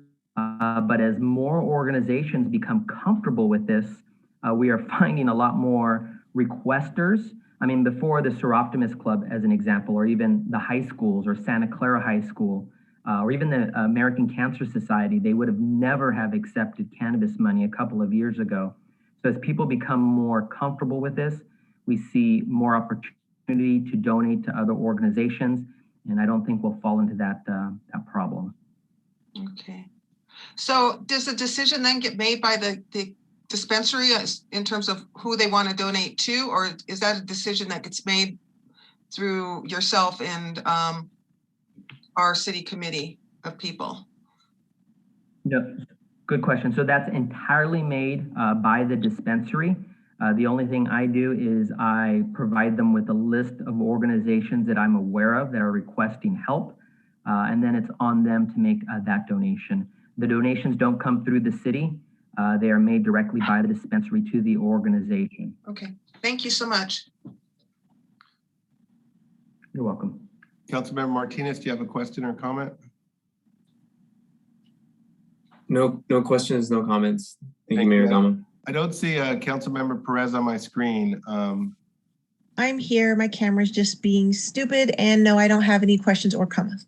Okay, thank you. Mayor Pro Tem Rollins. The floor is yours. Yeah, I just had one question. As far as the reaching out to these potential new organizations that might benefit from a donation, and I see that we have a fairly elaborate list. What is kind of the marketing or the outreach to those, so that I'm organization A, and how do I get my name out there so that one of these cannabis corporations might donate to me, or I might reach out to them in some manner? Sure. So each one of the dispensaries should actually have a community liaison person assigned to the dispensary. And so anyone from any organization can reach out to the dispensary, ask to speak with this individual, and make the request for funds. What I have found most often is people will reach out to me, ask me how to get a hold of them, or ask me if I could be placed on that list that I send out every couple times a year, and I also oblige them in that manner as well. Well, that's very nice of you that you would take on that role to kind of be kind of a conduit to these various different cannabis operations. I think because a lot of times I get people that are just lost. Well, just how do I reach out to these people? And you're saying that if I'm to understanding it, they can reach out to the community liaison, which each cannabis company will have. And then secondly, they can reach out to the police department, and you'll have they can be included on the list, and perhaps a brief description as to what their organization is, whether it's all about and why they need to be benefited. Thank you. Exactly. Just like Friends of the Library did when they wanted or needed some funds for their computers and for their computer kiosk. Great. It's a great program. Glad we started it, or you started it. Thank you.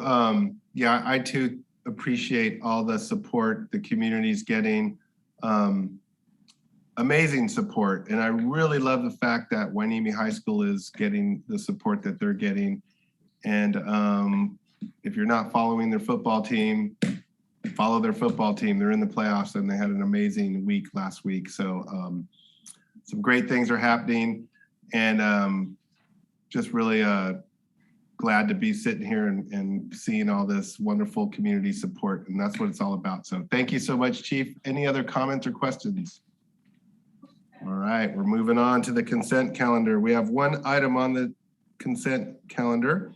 It is receive and file the finance cash disbursements from October 13th, 2021 through October 25th, 2021. The recommendation is to receive and file the disbursements.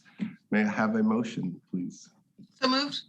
Thank you. I saw Rollins' hand up for a second. Madam Clerk, can we do a roll call vote, please?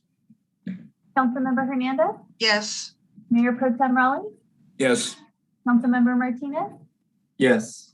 Councilmember Perez, Yes. and Mayor Gama. Yes. Motion passes unanimously. Thank you so much. On the agenda, it says public hearings, but we have none. So we are now going to move on to business items. We have one item under business items, and is renewal and reconsideration of remote meetings pursuant to Government Code Section 54953E. And I believe our city attorney, Kevin Spalding, will lead the discussion, or at least start it off. Absolutely. Thank you, Mayor Gama and honorable council members. As many of you probably remember, on October 4th, I briefed the council on AB 361 and on changes to the Brown Act that allow city governments to continue meeting remotely without observing the teleconferencing requirements of the Brown Act.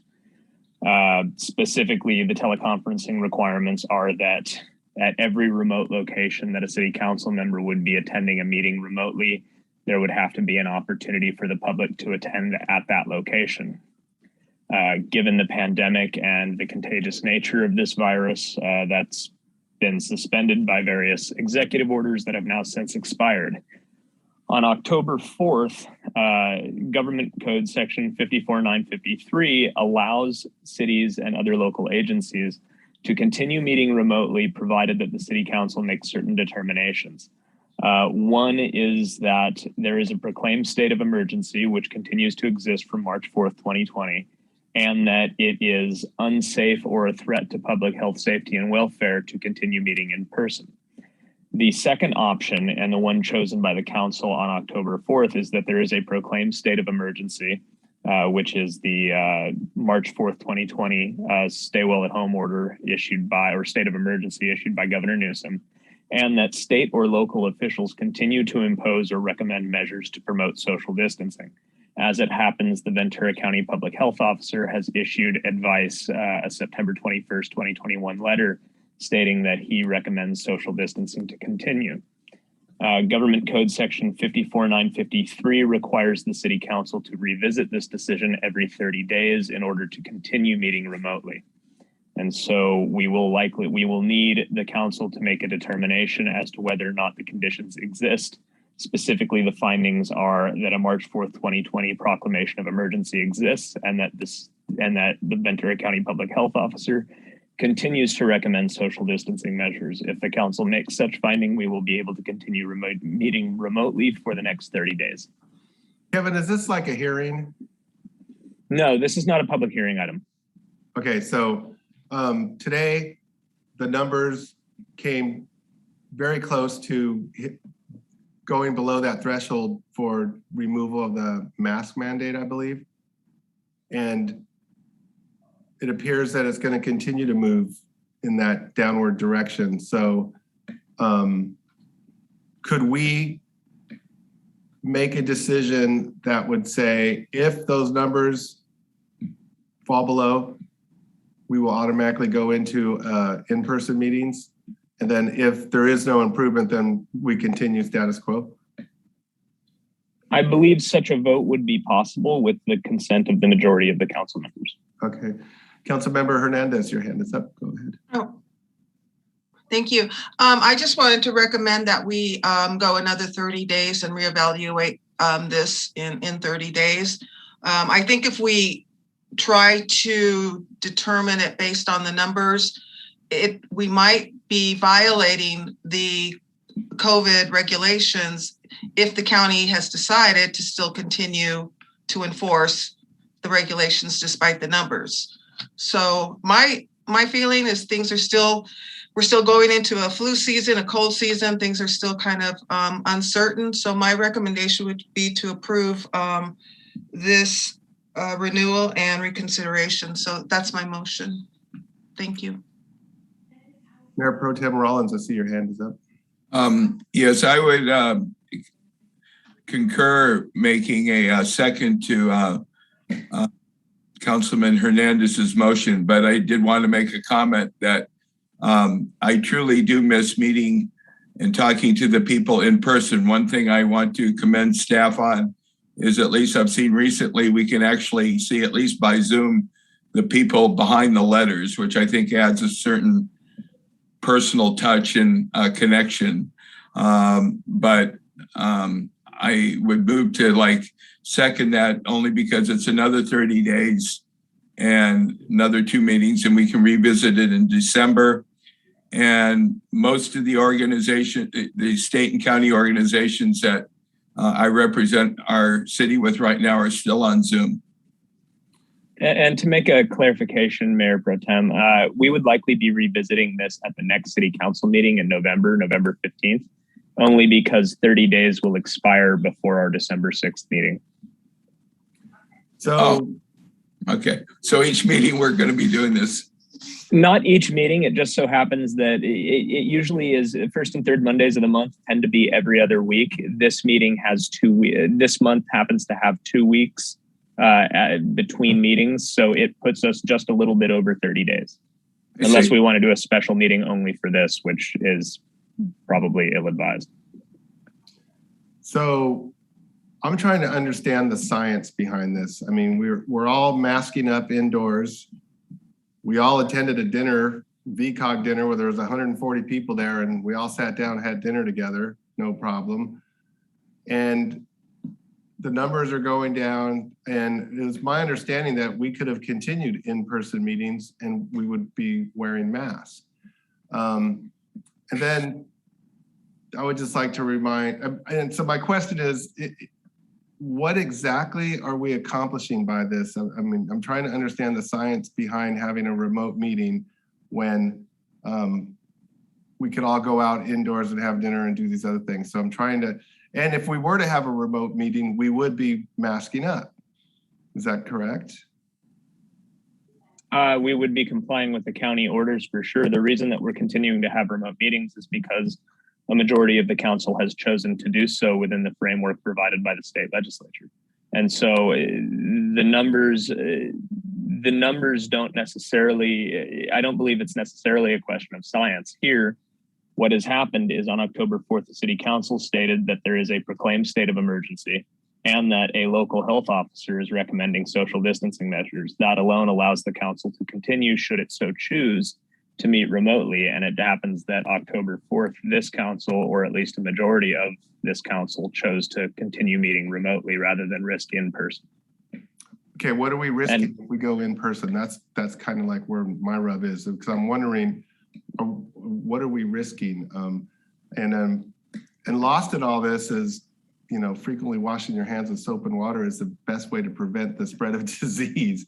And I don't understand what we're putting at risk by having a in-person meeting. That's Mayor Gama, that's something for the council to discuss. To that end, I believe there is already a motion and a second on the table. So I would imagine that any additional motions would take place after the roll call vote on the motion and second currently sitting on the table. Councilmember Perez, do you have any comments or questions? I do not. Madam Clerk, can we take a roll call vote, please? Councilmember Hernandez, Yes. Mayor Pro Tem Rollins, Yes. Councilmember Martinez, Yes. Councilmember Perez, Yes. and Mayor Gama. Big no. Motion passes on a 4-1 vote. Thank you.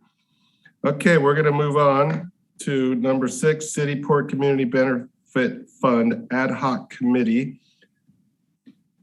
The recommendation is the City Council will discuss pending $65,000 Community Benefit Fund project recommendations, public art, monument, and mural, and the identified project deficiencies from the October 4th, 2021 meeting. We have 4 options here, and I'll read each option. The first option is appoint ad hoc committee to develop public mural design, project scope, location, and cost. For City Council consideration, which would be integrated with separate Oxnard Harbor ad hoc committee initiative to define public monument design, project scope, location, and cost. The second alternative is to approve public art, monument, and mural community benefit fund project and direct city joint standing committee representatives to work with the Port Joint Standing Committee representatives to define both projects, design, scope, and cost. The third alternative is direct city Joint Standing Committee representatives to work with the Port Joint Standing Committee representatives to define both projects, design, scope, and cost. And the final alternative is to consider, recommend, nominate future community benefit fund projects either as a backup project for FY 2021 or future fund programming. I think this matter is already resolved.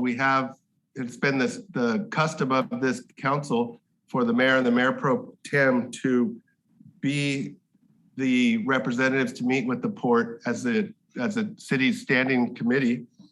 And so I think I would like to make a motion to direct the city joint standing committee representatives to work with the port.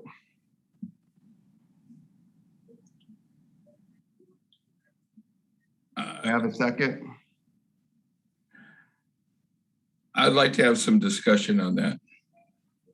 Go ahead. I kind of look at, and this is my configuration.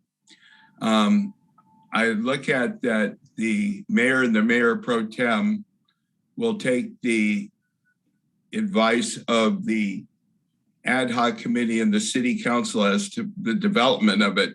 And they are in fact the representatives that will meet with the port to, mutually agree or disagree on what the city council has presented on our part, and they are in turn are going to meet and present what like their committees have met. I do, and I don't know exactly how to, but I do want to see our portion of it to be encompassing of both the mural project and the museum renovation as part of what I look at as our historical emphasis on utilizing the funds. I think it's fairly preliminary. I don't want to define a particular cost until these various different groups meet, be it for the museum renovation, the mural development, or the monument. I mean, I have mixed feelings on each one as far as like what my priorities would be, but I think the council itself can develop what our priorities that we're going to be moving forward on. Excuse me, the question before us, we have 4 alternatives. So either those aren't the 4 alternatives; those are 4 suggested alternatives, right? No, we need to determine how we're going to interact with the port to try and resolve this $65,000 mural art project that they put forward that we rejected. So again, I will just restate my motion. The mayor and the mayor pro tem have always been the parties to interact with the port. And I would like the opportunity to tell them our vision, my vision would, and hopefully others, is to coalesce around the museum and let that be the place where this comes to fruition. And if we can't get agreement on that, then the way I understand this is that $65,000 gets cut in half, and they do with what they want with it, and then we do with what we want with it. So we haven't had that opportunity to talk with them yet. And I think it's perfect timing with the museum. We could build a wall. We could do so many things there to promote both of our goals, which is having a place to tell our shared history. And I'll defer to Councilmember Martinez. Thank you, Mayor Gama. The way I see it, there's a bunch of different combinations of city council members that we can select out of the 5 that we have. I think there's 20 different combinations. So if with your motion of having the mayor and pro tem be our representatives, are we also going to say that for the following year it'll be the same way and so on and so forth? It's always been that way. I mean, Well, that's our tradition, is that the mayor and mayor pro tem represent the city, and they call it the standing committee and meet with the port. Can I get some clarification from the city manager? I mean, this is something new, right? Excuse me, Mayor. Yes, I think I can address your question. Yeah, the Joint Standing Committee is designed to do a variety of different things. With respect to Community Benefit Fund, they need to mutually decide and determine what community benefit projects will be taken to both council and commission, seeking approval by each body in order to jointly approve and then execute those projects. when we met on the October 4th agenda specific to 19 projects, one project was not defined to the satisfaction of both the commission and our council. And so it was rejected pending further review. When that happened, the commission decided to create an ad hoc committee with representatives of Commissioner Herrera and Commissioner Rooney to define exactly what that monument project component, half of this project was to be. That left the mural left to be decided. And so this agenda item in this council meeting was really specific to look at our half of that, whatever that looked like. So we're not necessarily bound to the joint committee to look at this piece of it. In fact, you could use city advisory commission members if you wanted to. That's not a part of this question tonight. Yeah, well, my point being is you can decide as a council how you wanted to define what our half of that project will look like, and then that will be merged at a future date with the joint committee members from the commission to piece this thing together. So the port failed to define the project, and we're asking them to define the project. And I think we all agreed on that they just wanted $65,000 carte blanche to do this project that nobody knew what, and then they called it seed money. So anyways, just wanted to clarify that point. Councilmember Hernandez. Yes, thank you, Mayor Gama. I'm actually more interested in us having an ad hoc structure for this endeavor.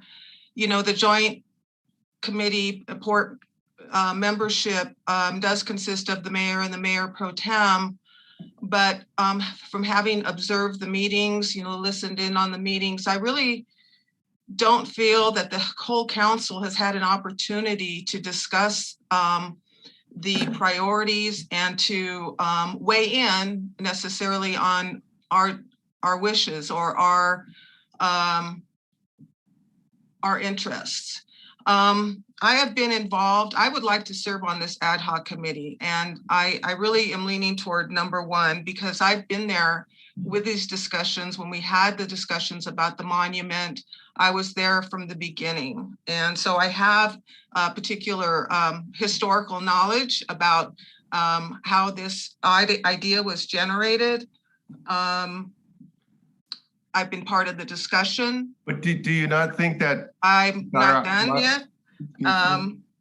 You know, I would really, the project idea for the mural was my idea. So I have an absolute, you know, I have a vision of what we're trying to accomplish that I can share with the ad hoc committee based, of course, on all council's input.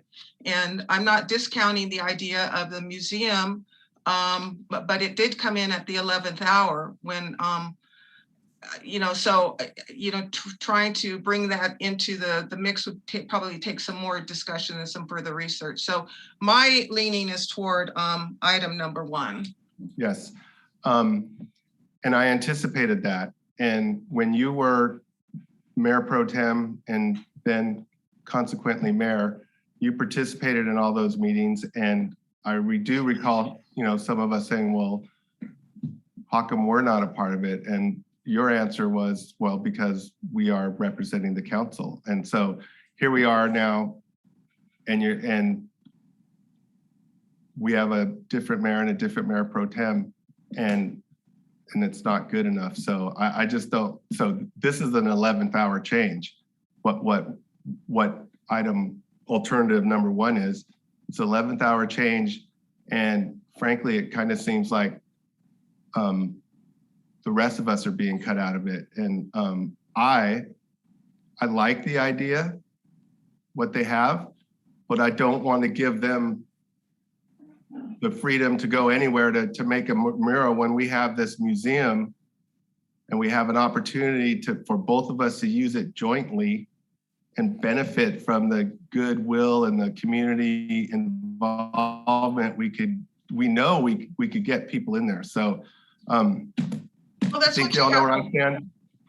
And so Excuse me. Mayor Yeah. Pro Tem Rollins, your hands up. Yes, I think ad hoc committees are good. And I think they're best served when there's a defined purpose.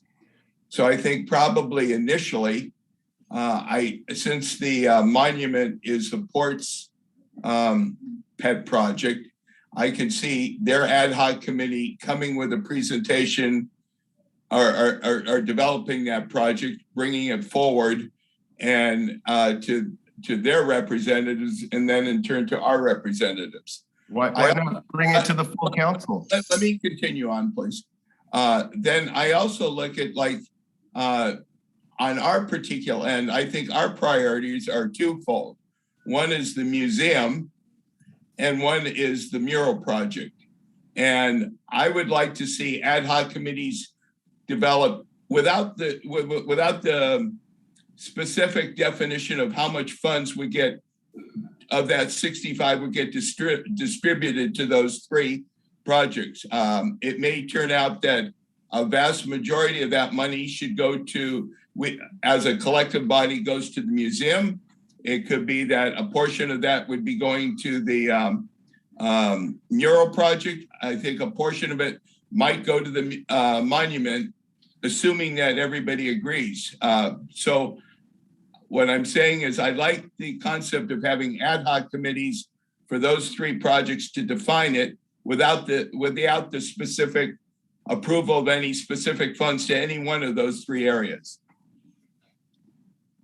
Okay. Excuse me, Mayor, one point if I may. Ad hoc I have committees my hand up also, please. I just want to make sure that everyone understands ad hoc committees are advisory only. And so it would have to come back to council to move to a joint committee meeting.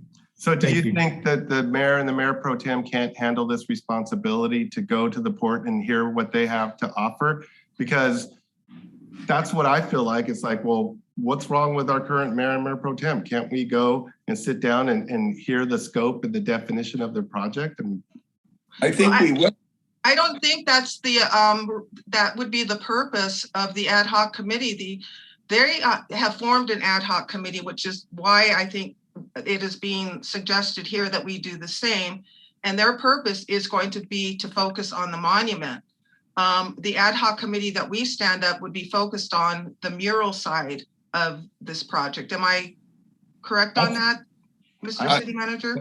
I would also and if I could, and it's not, this is not a slide against the role of the mayor or the mayor pro tem and how you're doing in there, but I can definitely hear that you guys have some very strong feelings about how you want to prioritize projects. And this is the third time I've heard you establish priorities that have not been discussed by city council. you would feel very differently if you were in my position in mayor. Let's stay on point and I talk about the issue. I agree. I think we're talking here about the recommendations and not the projects so much themselves. Okay, so make a motion. I'd like to, I make a motion that an ad hoc committee be established. We still need to talk about who that's going to be, what's that going to look like, but I vote for item number 1. That would be my motion. Can I get a second on that? Second. Okay, we have a motion and a second. Madam Clerk, can we take a, wait, we don't want to run this meeting too long. So are we done with discussion? Do we want to take a vote? No, we're not done with discussion. We're not done with discussion? Okay, who's next? No, I want to be clear, and before I'm voting on anything, the ad hoc committee primarily is to do exactly what, in simple terms? What is the purpose of creating the ad hoc committee? Well, the ad hoc committee, as I understand it, would be focused on the mural project only. It's not taking over the CB F fund at all. It's not making decisions or meeting in a general way with the Port City Committee.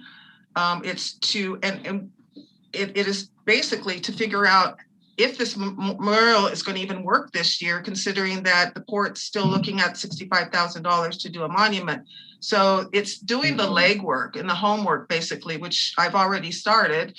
And it's for that specific project only. So is this creating two committees to come up with information and provide at the joint meeting given by the mayor and mayor pro tem? That's what this is? They will provide information for Mayor Gama and Rollins to present to the port?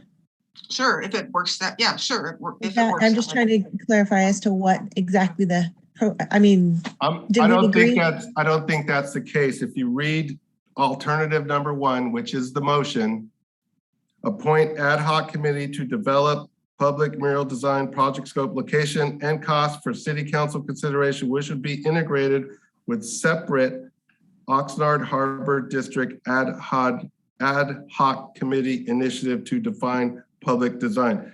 I mean, it's not exactly clear, but it seems like these two ad hocs are going to work together. well, it sounds like that's exactly what they're doing. Our ad hoc is going to create and talk about our proposal, and then it's going to come back to us, and then we're going to agree on it or not agree on it, discuss it, whatever we do. And then if we come to a consensus, then the mayors are going to submit that to the port. So the ad hoc committee is not going to meet with the port? They'd have to meet. There'd have to be some discussion between. We don't need head shaking. We need an answer. Mr. Connors, is the ad hoc committee going to meet with the port? I'll refer you to the second part of number 1, which says for city council consideration. The council would decide what moves forward to the joint standing committee. The two ad hocs would not work together.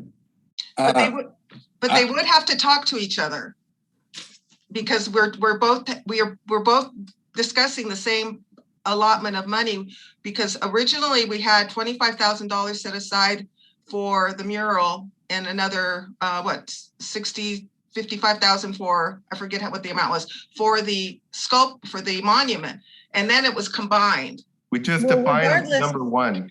Motion. I have a second. Hold on. We just clarified alternative number 1.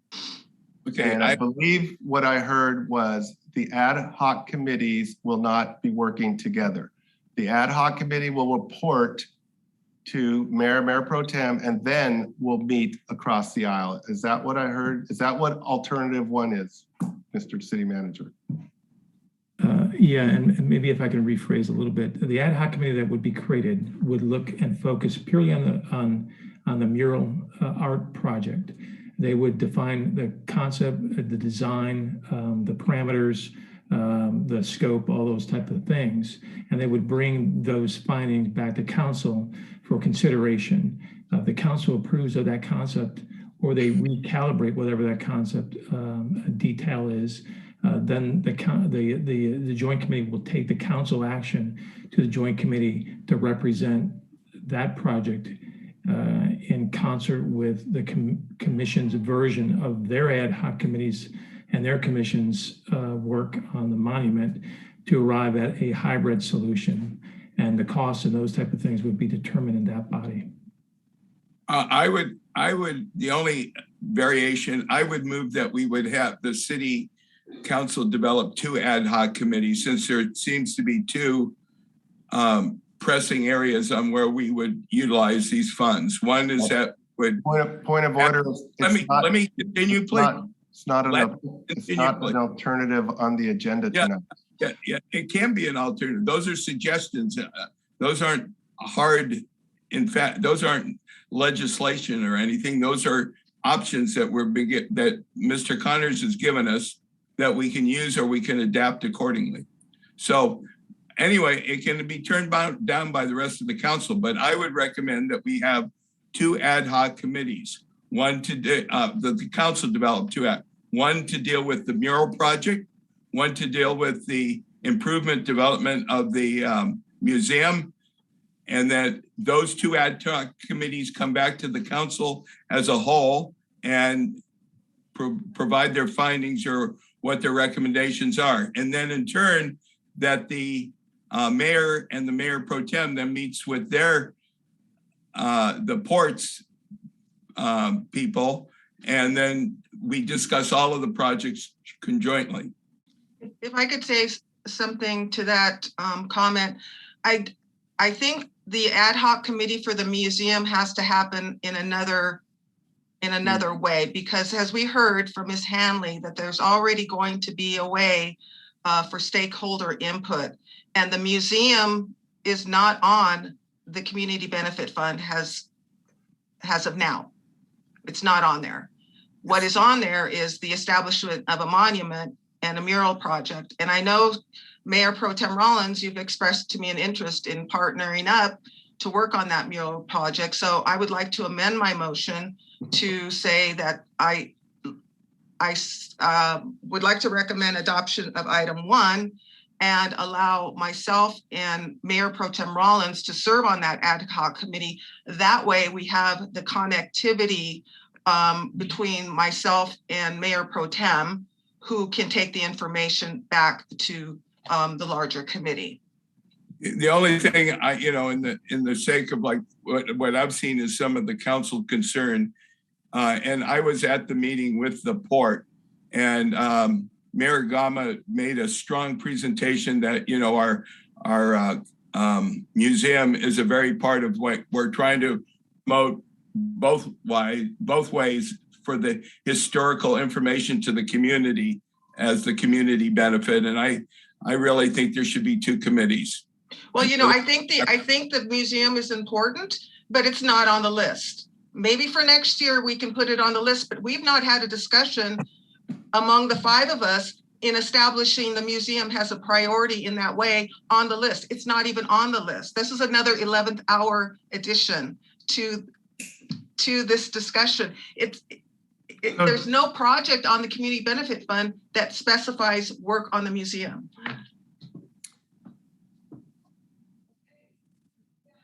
So, I mean, we can, between the 2 of us, Mayor Pro Tem Rollins and myself, we can consider the use of the museum has a location for the mural. We can look at it. We will consider it. So, but it's. I think I heard that you had brought Mayor Pro Tem already had discussions on this. Yes. Okay. Well, we haven't really discussed it. We got. Well, you said yes. Mayor Pro Tem had approached me. We never discussed it. Okay.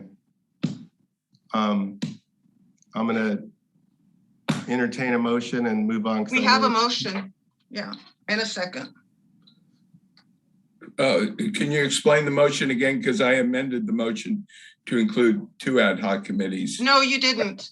That wasn't an amendment.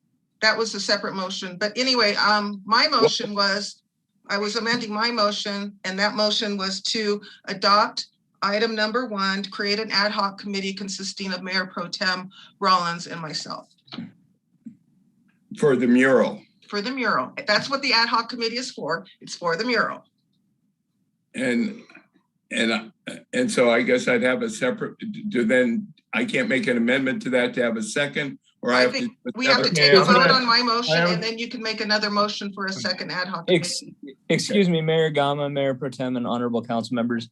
There was one motion with a second on the table. That was a motion made by Councilmember Hernandez to have an ad hoc committee with no designees as of yet. That motion was seconded by Councilmember Martinez. Any other motions, including the amendment made to the motion by Councilmember Hernandez, have not been seconded. There is only one motion capable of a vote right now. So can Councilman Martinez agree to second the amended motion? Can we ask him to do that? He may, or another council member may agree to second whatever motions are on the table, and then we would handle whatever motion was seconded last first. Okay. Okay, so let me just get this off my chest.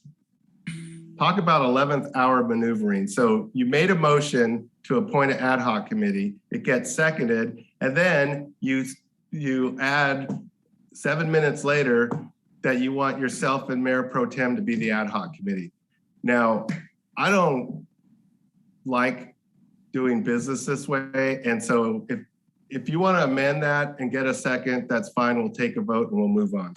Well, how else would you like to proceed? Because we've an ad hoc Well, it committee. seems like you had conversations before the meeting, at least you said you did with Mayor Pro Tem Rollins. No, all I And got was so- a phone Can call. we stop the nitpicking? Yeah, all I got was a phone call and there was no discussion. I got Can a we, voicemail, can we no vote for the discussion. first motion? Explain We what have a motion on, so let's just vote. explain the motion at this point. Oh my gosh, this is like the fourth time. Okay, I know, but it's been. I'll explain the motion. The motion is number one, to appoint an ad hoc committee without naming members. That's the motion that's been seconded. Madam Clerk, can we take a roll call vote, please? Councilmember Hernandez, yes. Councilmember Martinez, Yes. Councilmember Perez, Yes. Mayor Pro Tem Rollins, Yes. and Mayor Gama. No. Motion passes on a 4-1 vote. Unbelievable. Okay, we're moving on to, Well, we need to know who's going to be on the ad hoc committee. Now, we have to vote on that, and then I can make another motion for the second ad hoc committee. no, you can't, because it's not Yes. on the agenda. And I will defer to the city attorney for a ruling on that. We're talking about the funds. Those are suggestions. That's not on the agenda we can make a motion to that, but I'll defer to the city attorney on this. As it pertains to the establishment of the ad hoc committee, it is within the council's discretion as to what task that committee is assigned, as well as who is on it. That is within the scope of this agenda item. So that ad hoc committee can include the mural and the museum. Or can I ask for a second ad hoc committee for the museum? So hold on, my understanding is the ad hoc committee is going to report back to the city council and not meet with the port ad hoc committee. Am I correct in that understanding? Either the city attorney or the city manager? Yes. That is correct. Am I correct in that? Yes, Mayor, that is correct. The ad hoc committee would return to council to provide their findings, and the council would decide what is brought forward as the joint committee with the port members. If the ad hoc committee wants to meet with the port ad hoc committee, is that allowable? That is not, that's not the intent as the staff report indicates. So it's not allowable, or is it not the intent? Well, it was not considered as part of the purpose or definition of the ad hoc committee. So council can define that if they want to give them those freedoms. Mayor Gama, this is the city attorney. I have not reviewed that specific issue. My understanding of this ad hoc committee was that it would only report to council and do something on its own. Okay. I do not believe it is within the spirit of the Brown Act for these two committees to interact with each other outside of the Brown Act. Okay, now do we all agree that the ad hoc committee, Mayor Pro Tem Rollins and Councilmember Hernandez is going to report back to the council at large at the next council meeting? I'm okay with that. That's what I wanted to know all along. Right? Are we good? Yes. Yes, Mayor, that is what. But not the next council meeting. We don't have time to do anything by next council meeting. Got 2 weeks. I'm going to be out of the country next week. I'm sorry. I won't have, Whatever we need time to, we don't even know what we're getting involved in. I would say no, we can't. Say when appropriate. Excuse me, Mayor. We do have until the end of the calendar year to resolve this issue on this project. So there is time remaining in order to resolve and define these two separate components of a hybrid project, and then meet and determine exactly what the outcome of this project is with the joint committee, and then back to each appropriate agency, council and commission. Okay. I still see 2 hands up. Okay. Comments? Yeah, city attorney, if I wanted to propose a second ad hoc committee for the improvement of the museum as part of this project, could I do that? Given that the recommendation and the ad hoc committee basically states the recommendation for a public art monument and mural, I would believe that would be outside the purpose of this agenda item. Nobody gave there was never any indication to the public that the museum would be discussed or any renovations thereto. However, it would be an appropriate motion for council action, future council actions. So what you're saying is that the council could make a motion that we develop an ad hoc committee for the improvement of the museum or the development of the museum, but that would be, it could be done tonight or separate from this agenda item, but tonight. It would be separate from this agenda item, and since it's not on the agenda, then it could not be voted on tonight. It would be a request for a future agenda item that would be brought back for this council. Okay. Okay, let's move on. City manager comments and reports.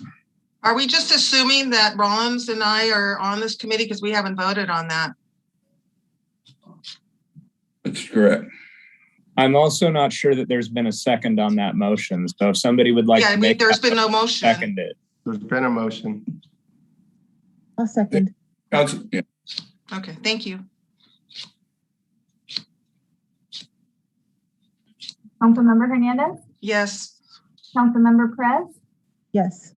Councilmember Martinez, No. Mayor Pro Tem Rollins, Yes. and Mayor Gama. No. Motion passes by a majority vote, 3-2. Okay. City manager comments and reports. Thank you, Mayor, Honorable City Council. Real quickly, I just wanted to refresh. I know I briefed council, but we have a very aggressive tree risk program. We've had a couple fallen trees this past week, one in HOA and yesterday, or actually, Sunday at Ocean Pavilion. The risk treatment with regard to coral trees in particular as a high priority has been focused on common areas, public areas, and we have a arborist that has been inspecting about 20 trees a week. We've identified at this stage 5 trees that we have contracted for removal and bump and stump grind, and we're going to and we've created a PSA, and we're going to engage with our HOA members who are responsible for landscaping on their properties for optimal management of their trees and the risks associated with them, especially some of these mature coral trees. There is a veterans activities that we are conducting both at the city, but also working with the Ocean Pavilion folks. We are putting our banners up this week to recognize our veterans. And on the 14th of November at 2 o'clock, the Air Force Air National Guard Band of the West will be performing a concert, and there'll be speakers, veteran speakers that will be honoring and recognizing veterans on that day as well. And the last thing that was not really talked about, but it is an event towards the end of the month, and it really kicks off our holiday season, is our annual tree lighting ceremony, which will be on the 30th of November. And with that, that concludes my updates. Thank you, Mayor. Thank you. Now we're moving on to council member reports and comments. Councilmember Perez. I don't have any reports or comments at this time. Councilmember Hernandez.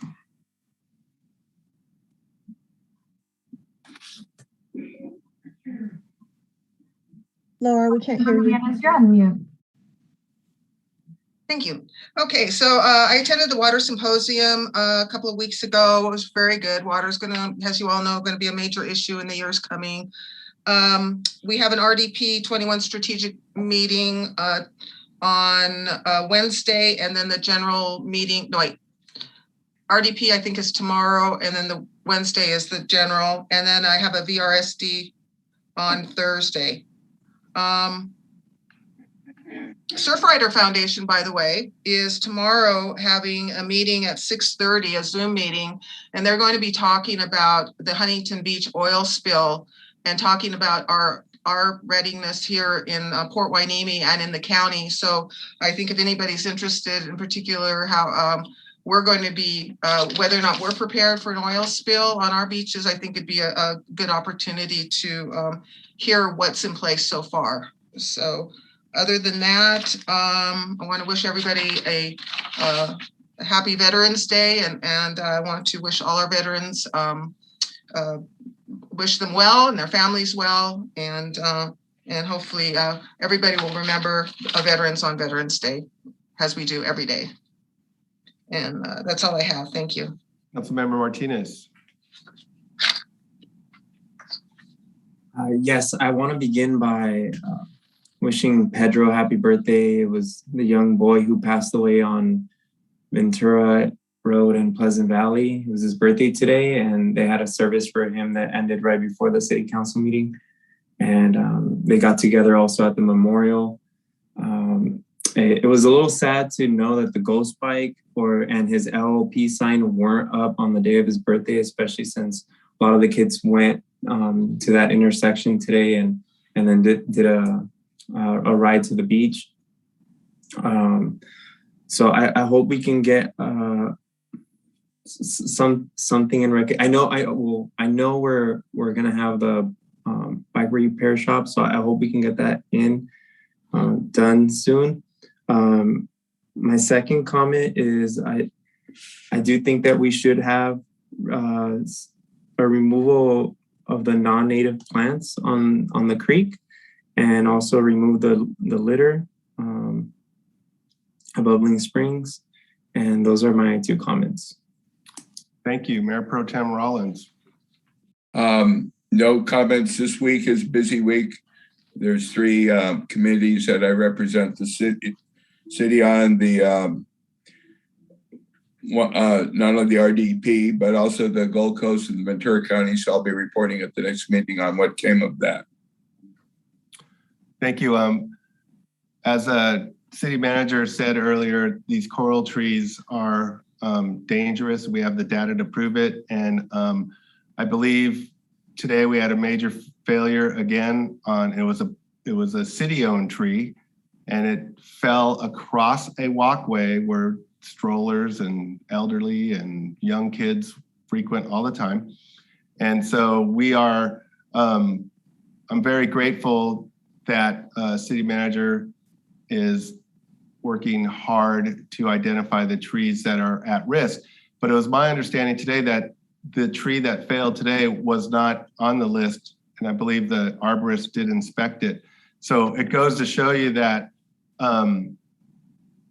with a heavy rainfall, these 38-year-old coral trees can fall apart, and it's quite alarming. So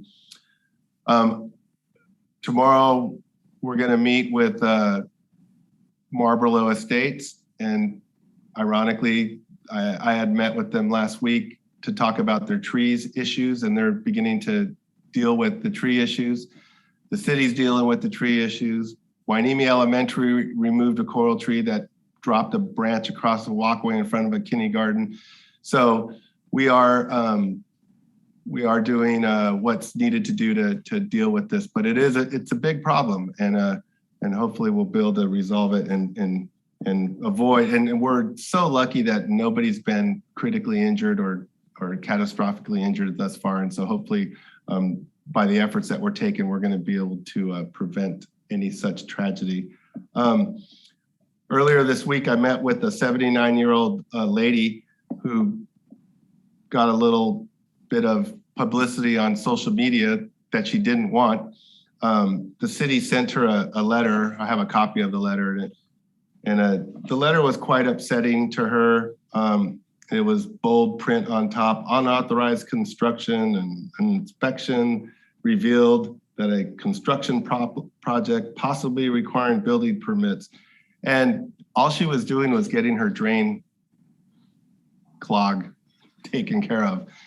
And so I sat with her and listened to her, and we've had this conversation before about, are we really the friendly city by the sea? And so brought this information to the city manager, and we, the council, should be briefed sometime in the future about efforts to truly represent being a friendly city by the sea, because this letter was not perceived as friendly. In fact, it created a lot of stress for a 79-year-old woman. Also, last meeting, we talked about our meetings being long, and I had to recuse myself on the hotel conversation. And then what was interesting for me is that a lot of the questions that I listened to were questions that could have been asked and answered long before the meeting. And then when I read the Port Hueneme motel plan calls for redevelopment of existing buildings into 41 apartments, I learned several things that I didn't know and that the council didn't know. So what I'm asking staff is to try to keep us, share information with us as we're moving through the months, so that when an item like that comes before the council, that we can have all our questions answered in the hope of having a shorter meeting. Because I took away from last meeting that the majority of this council wants to have our meetings shortened. So there's a lot of ways for us to get shorter meetings. And I think getting more information ahead of time might help us with that. Let's see.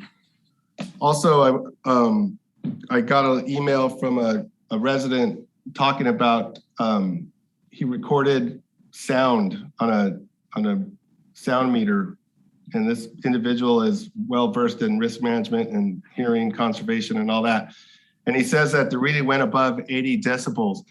And of course, he's trying to, of course, he believes that that noise came from the port, but we do hear in this area a lot of loud noises from cars and other non-port activities. So I'm hoping that we could do a more in-depth sound evaluation study at some point, perhaps jointly with the port, to understand where these noises are coming from, because I think it's coming from cars, to tell you the truth, because I hear them, a lot of loud pops and bangs that come from cars. So sometimes it's easy to think, to jump to a conclusion, and if we're going to jump to a conclusion, we need to be accurate. So I don't. Again, I just want to make the comment that there are noises in and around the port, and not all of them are associated or coming from the port. So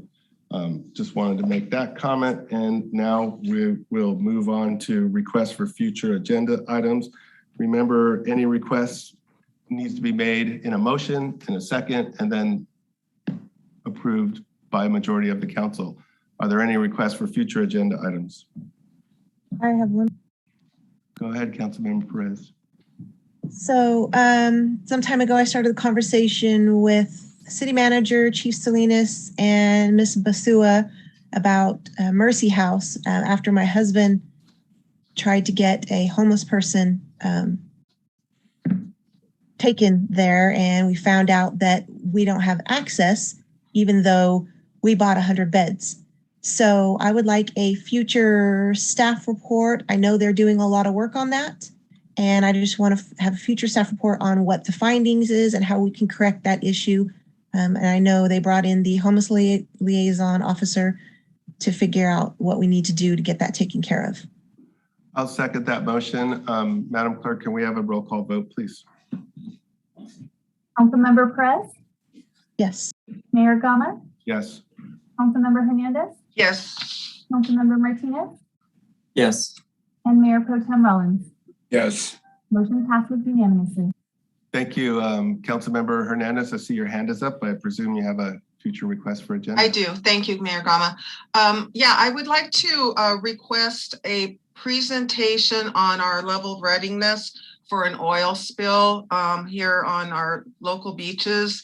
Of course, you know, that was, the Huntington Beach spill was horrible, and it made me think about what would happen if, you know, it occurred here. And we've seen them in Santa Barbara, that oil's washed up this way. But I really think we should have a better handle. We should have a really solid handle on how we're going to respond to an oil spill. And I know there'll be lots of other agencies involved, but I would like to hear from our emergency management group on what we have in place, what plans we have in place for responding to a major oil spill. I'll second that. Thank you. Madam Clerk, may we have a roll call vote? Councilmember Hernandez?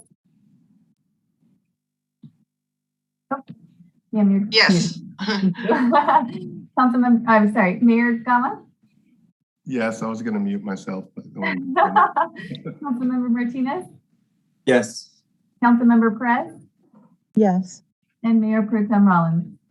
Yes. Motion passes unanimously. Mayor Pro Tem Rollins, I see your hand is up. I would like to make a motion that we have as a future agenda item, development of an ad hoc committee of councilmen to look into the future development of the Port Hueneme Museum. Do you want to? I'll second it, but then we're going to have to put people on it if it passes. Madam Clerk, can we take a roll call vote, please? I missed the second. I believe Councilmember Perez seconded that motion. I just want to confirm with her if that was a second. It was a second, but it doesn't matter. That's fine. Okay.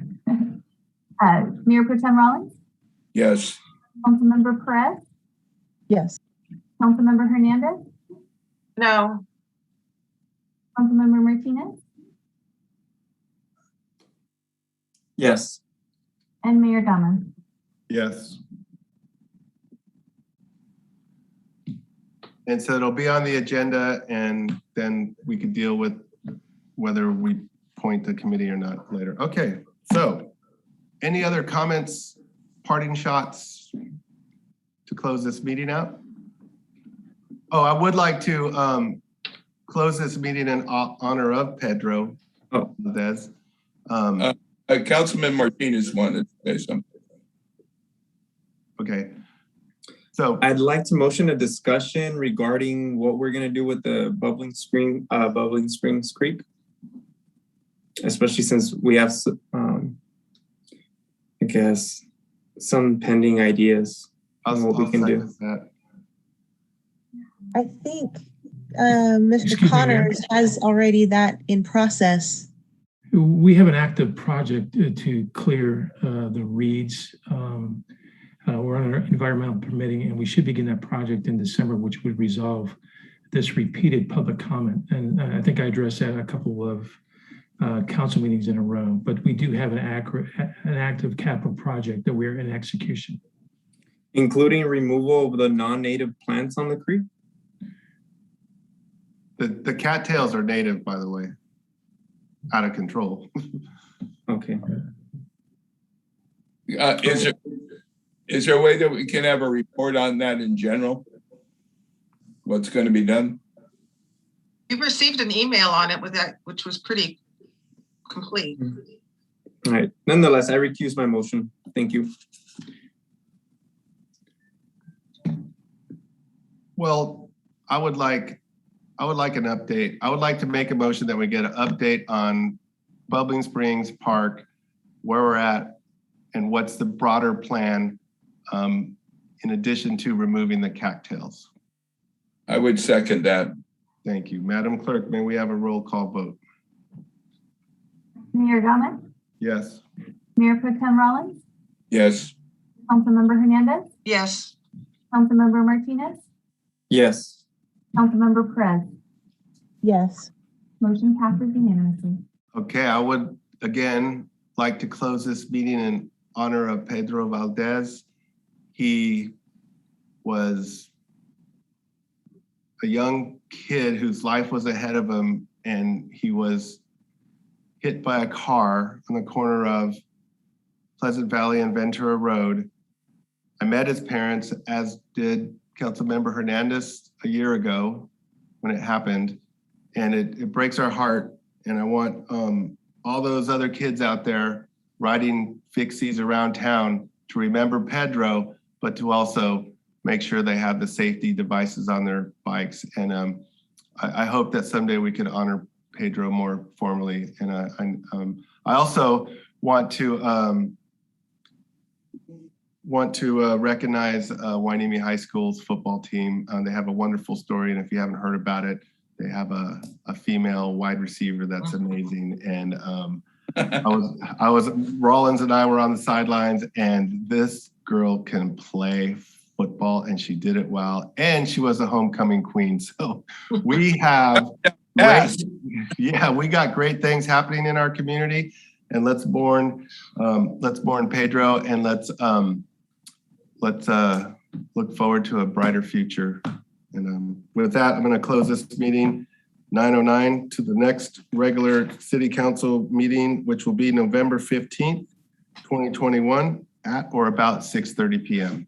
Thank you all for putting up with us. Good night and thank you. Good night. Thank you, staff. Thank you, everybody.